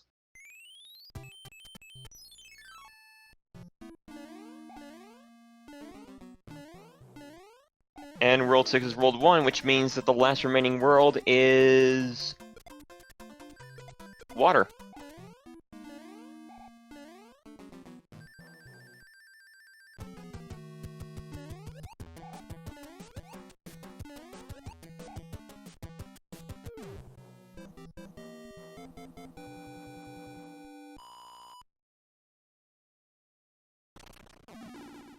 Okay, that was the correct fort.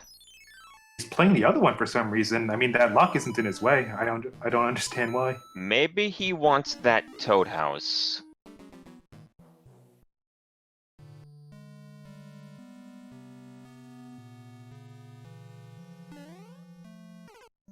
Ah!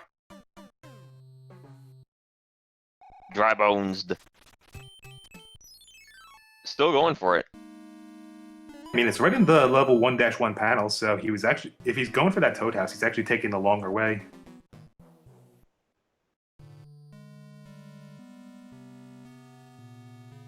Like there's a Toad House behind that lock.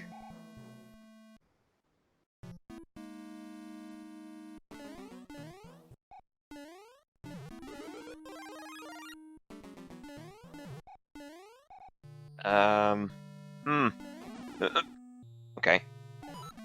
Ah. I'm reacting to the gameplay. Alright, to the end.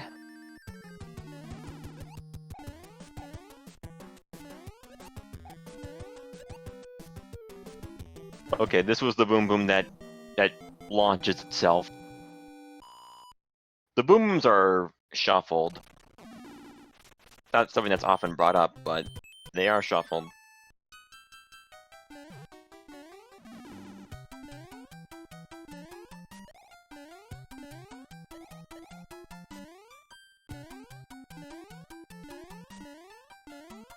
So 5-4 is not long. They're already done.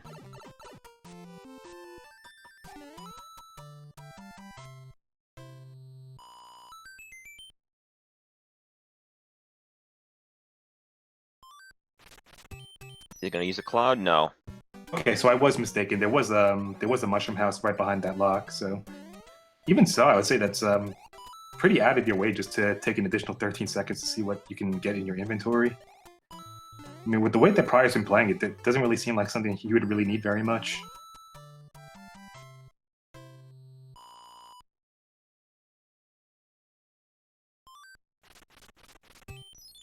Well, we'll see if he actually goes for it. Ugh.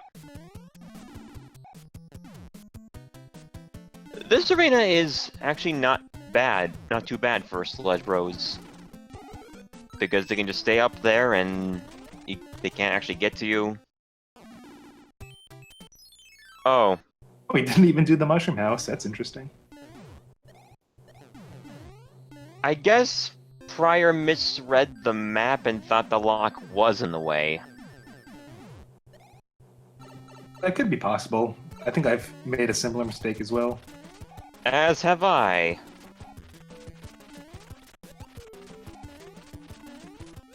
Happens to everyone.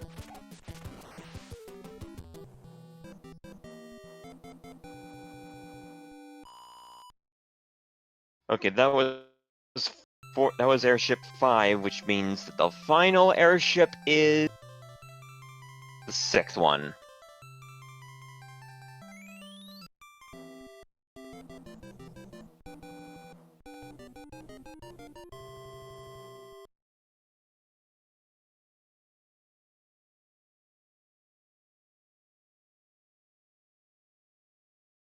Another anchor from Peach. That's like the 3rd one. Nice. So we have a fort right off the bat, so we know we'll definitely be unlocking some sort of lock. And I do believe that prieR still has his 2 hammers from before, so he'll be able to break those 2 rocks, as you had mentioned before. Yeah, so double hammer play. It might happen. I think we could definitely count on it this time around. Those clouds that are in his inventory, he might be in his best interest to start considering where to start using it, because, you know, on the other side of those rocks, he might not have another opportunity if there's a pipe transition that'll take him straight to the airship. Yeah, and there's like only like 2 instances for cloud usage in World 8. And even then, it might not even be guaranteed, because sometimes the A1 and A2 panels can be in a section where it doesn't really obstruct your way of moving forward. Just kind of in a corner somewhere. And the hand traps won't save you. Okay, he is doing double hammer play.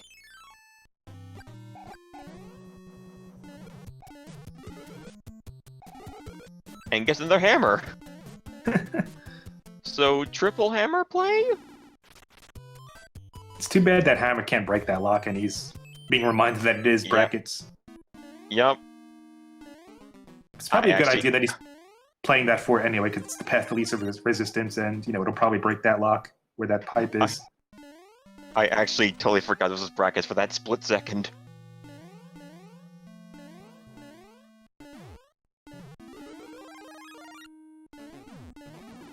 Oh! Yeah, we'll see if he prieR can get a one cycle on this P-switch. And 2 damage boost right there. That's pretty much cancels out whatever frames he had left to reach the door. So it's good that he punted in advance and he was able to get the second cycle going right away. Oh, that Boom did a shuffle there. I don't know what determines that. Yeah, it's always really scary when that happens. I know that in vanilla 7F2 that can happen pretty often.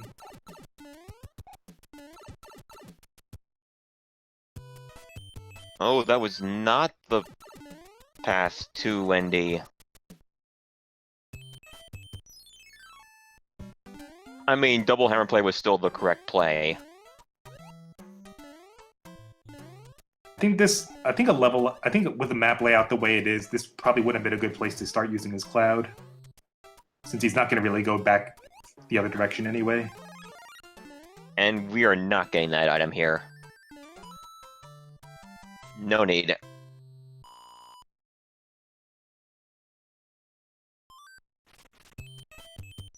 I mean, he's got a hammer suit and a star. He should be set.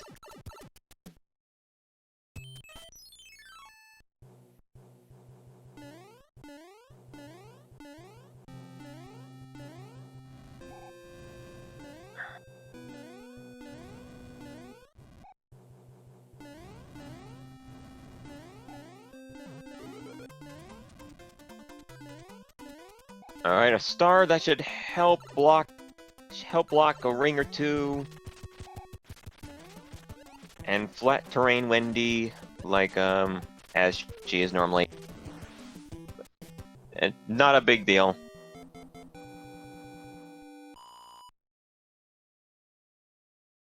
And so, World 8. How many bridges?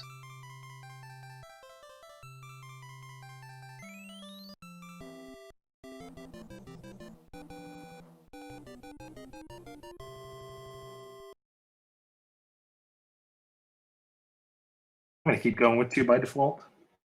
Same.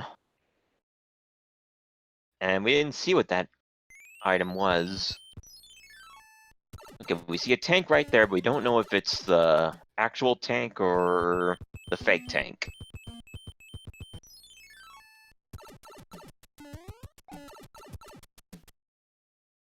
One. And Ooh. Here's the fake tank. And it's 6-6. Yep. It would have been amazing if that tank ended up being the fortress that you needed to unlock Bowser's castle, but it was just way too good to be true. But at least now that we know where the Valley of Bowser is, it won't take him very long to backtrack and find something else that he could complete.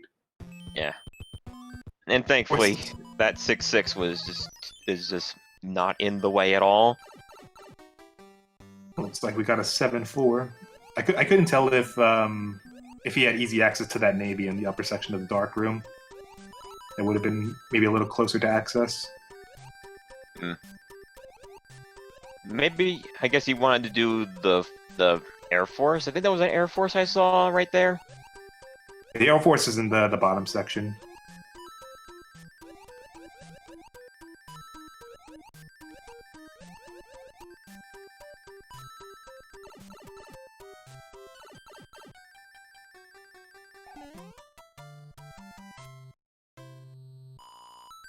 Oh wow, I just realized that because P-Wing was on, the upper screen lock was unlocked.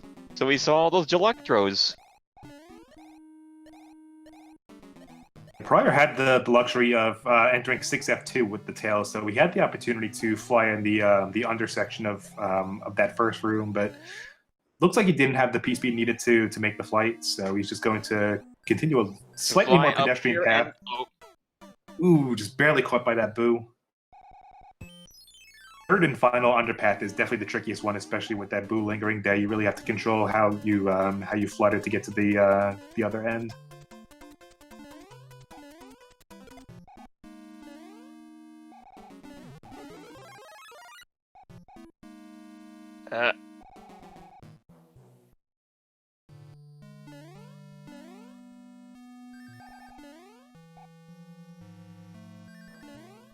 And we're through.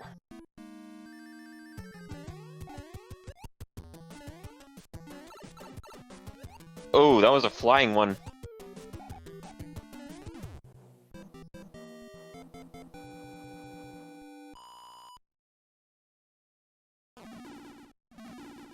Okay, that was not the bridge.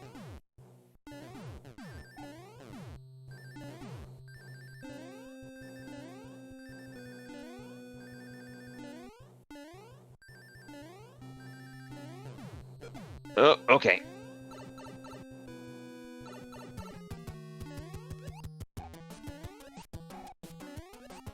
That final part of the battleship there, of the Navy, those bob-bombs are always pre-detonated by the time you reach them. I've actually had instances where, I'm building P speed and I get to where the pipe is, but I guess my down input fails me, and then sometimes I just slide right off the pipe while I'm still holding the bomb, and it just blows up right in my face. I make sure to let go of run when I reach that part.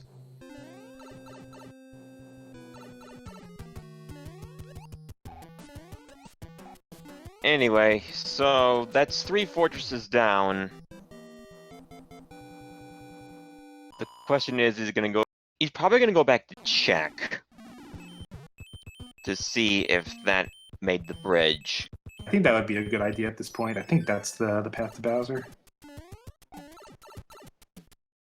And it was! Hey. And he has his timer too. He's going to charge forward. Let's do this. Ooh, nice. Barely dodged that laser.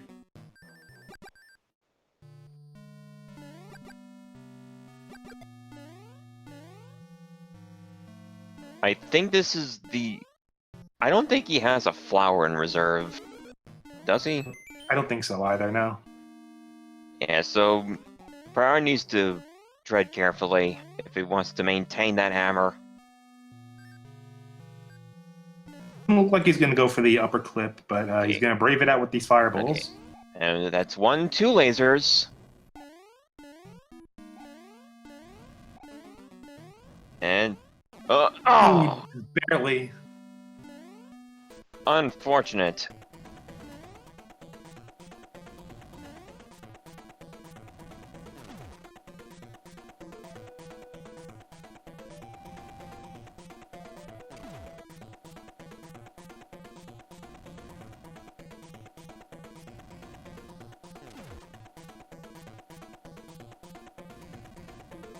And... yep, still Bowser. There's really not much else to say about this fight, because it's the same strategy every time, whether you don't have a means of firing projectiles at him. You don't have that hammer, you don't have that fire, you pretty much have to take advantage of where his the fact that his hitbox is on his head.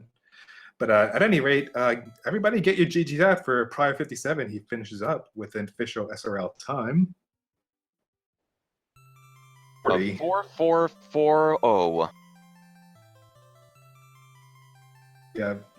prieR57 advances to the quarterfinals and the SMB3 2020 Challenge Cup. And coming up short, just within the next week or so, we can look forward to him facing Zodiac Dread. So we'll be reaching out to our racers, and we'll see which any of them will be interested in joining us for an interview. He has agreed, and we should get him shortly.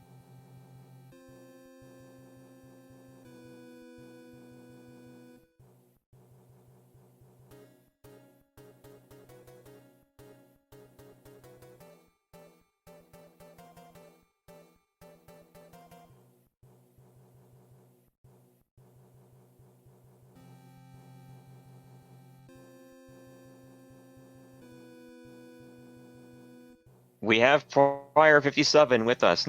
GG. GG's. Thanks. Hello. Yeah, we hear you.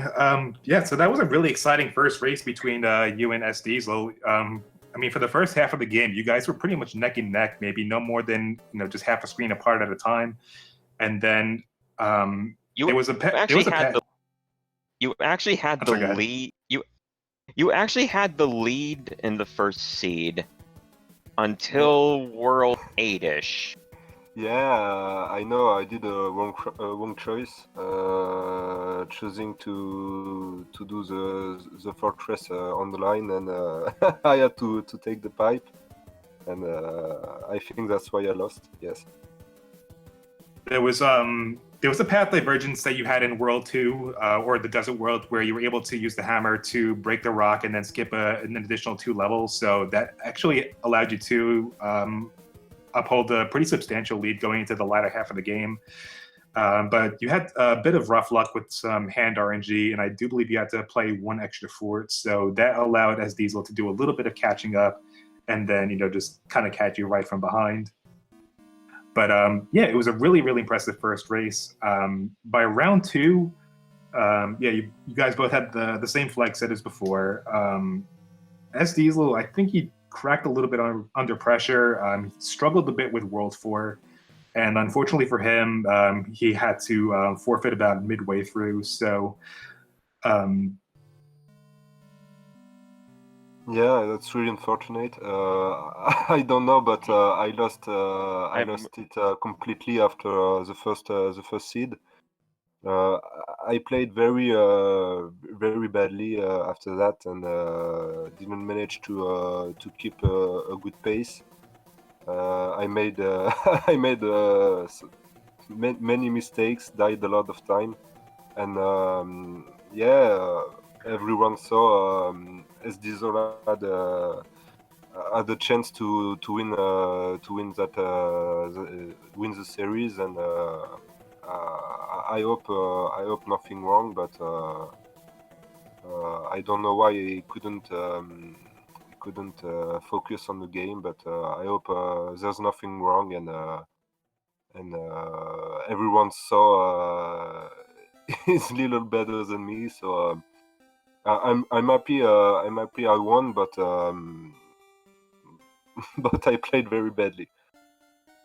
Yeah, I've certainly been in SDiezal's situation as well, and especially when you have a rough round 2 and you have another race going forward, and you have that pressure under you just to perform at your best, and it's very easy to choke in a situation where all it takes is just one level just causing you so much trouble that it just causes you to fall behind so much. So namely round 3, 7-8 happened.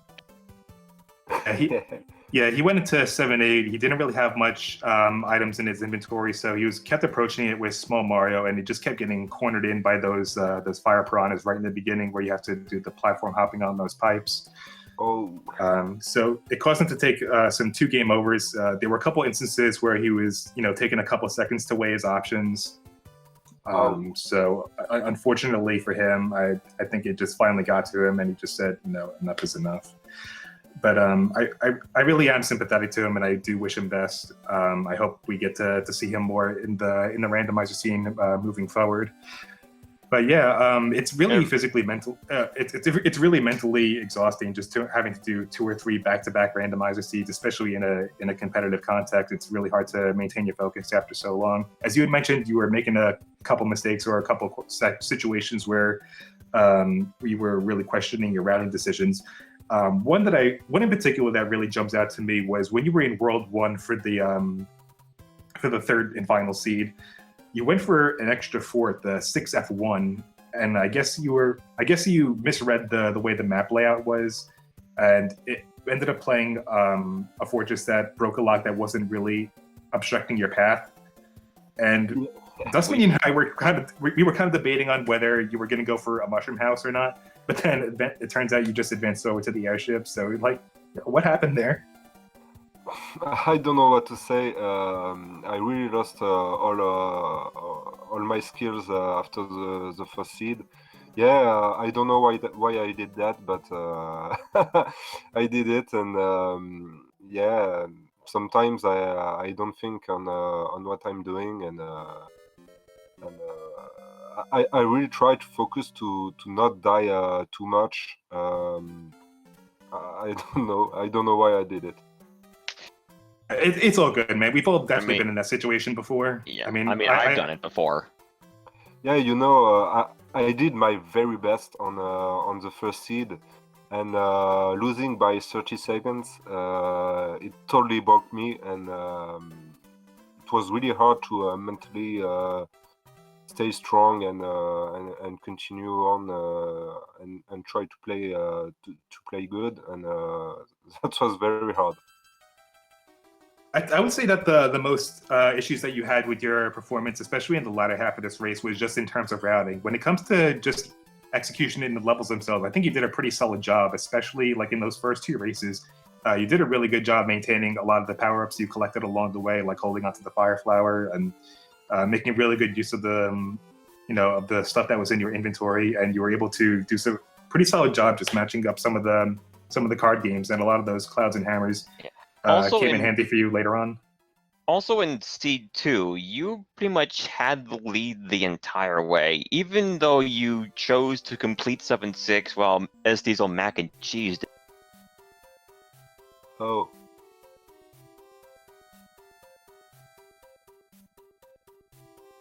That was that was another interesting rounding decision. Just Yeah, I don't know what to say, because yeah, I know in terms of routing, I must do better, and I have so much progress to do. I don't know what to answer to those questions. I don't know.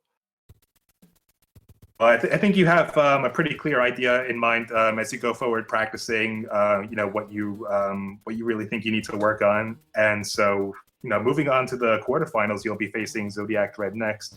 I mean, I've had the opportunity to watch him for a little over a year now, and I know that he's a pretty solid performer and randomizer, especially in the 2019 tournament. So I do wish you the best of luck with that. So I'll definitely be looking forward to seeing that match as that time comes up. Did you have any other comments? Just either on this race or just moving forward? Yeah, thanks you both to doing the commentary, and thanks SpeedGaming which host us for that challenge cap, and yeah, thanks for the good luck. I guess I will need it to at least try to win a race against such a good player, and we will see what's happening next. Absolutely, it's been a real pleasure to watch you and SDiezal perform tonight. Indeed. So, yeah, give our races a follow, See ya. both prieR and SDiezal. Yeah, that's not going to be the last of our randomizer matches tonight. Coming up, later tonight, just at 9:00 p.m. on the same channel, SpeedGaming 3, we're going to have prieR57 going facing off against prieR57, and behind the commentary booth we'll have Gimp Extreme and Leslie Pro 04. So you're definitely not going to want to miss that. Going as we advance forward in the Randomizer 2020 tournament. So you're not going to want to miss it. So yeah, once again, just give both of our races a follow, and if you feel so inclined, give a follow to the commentary before you.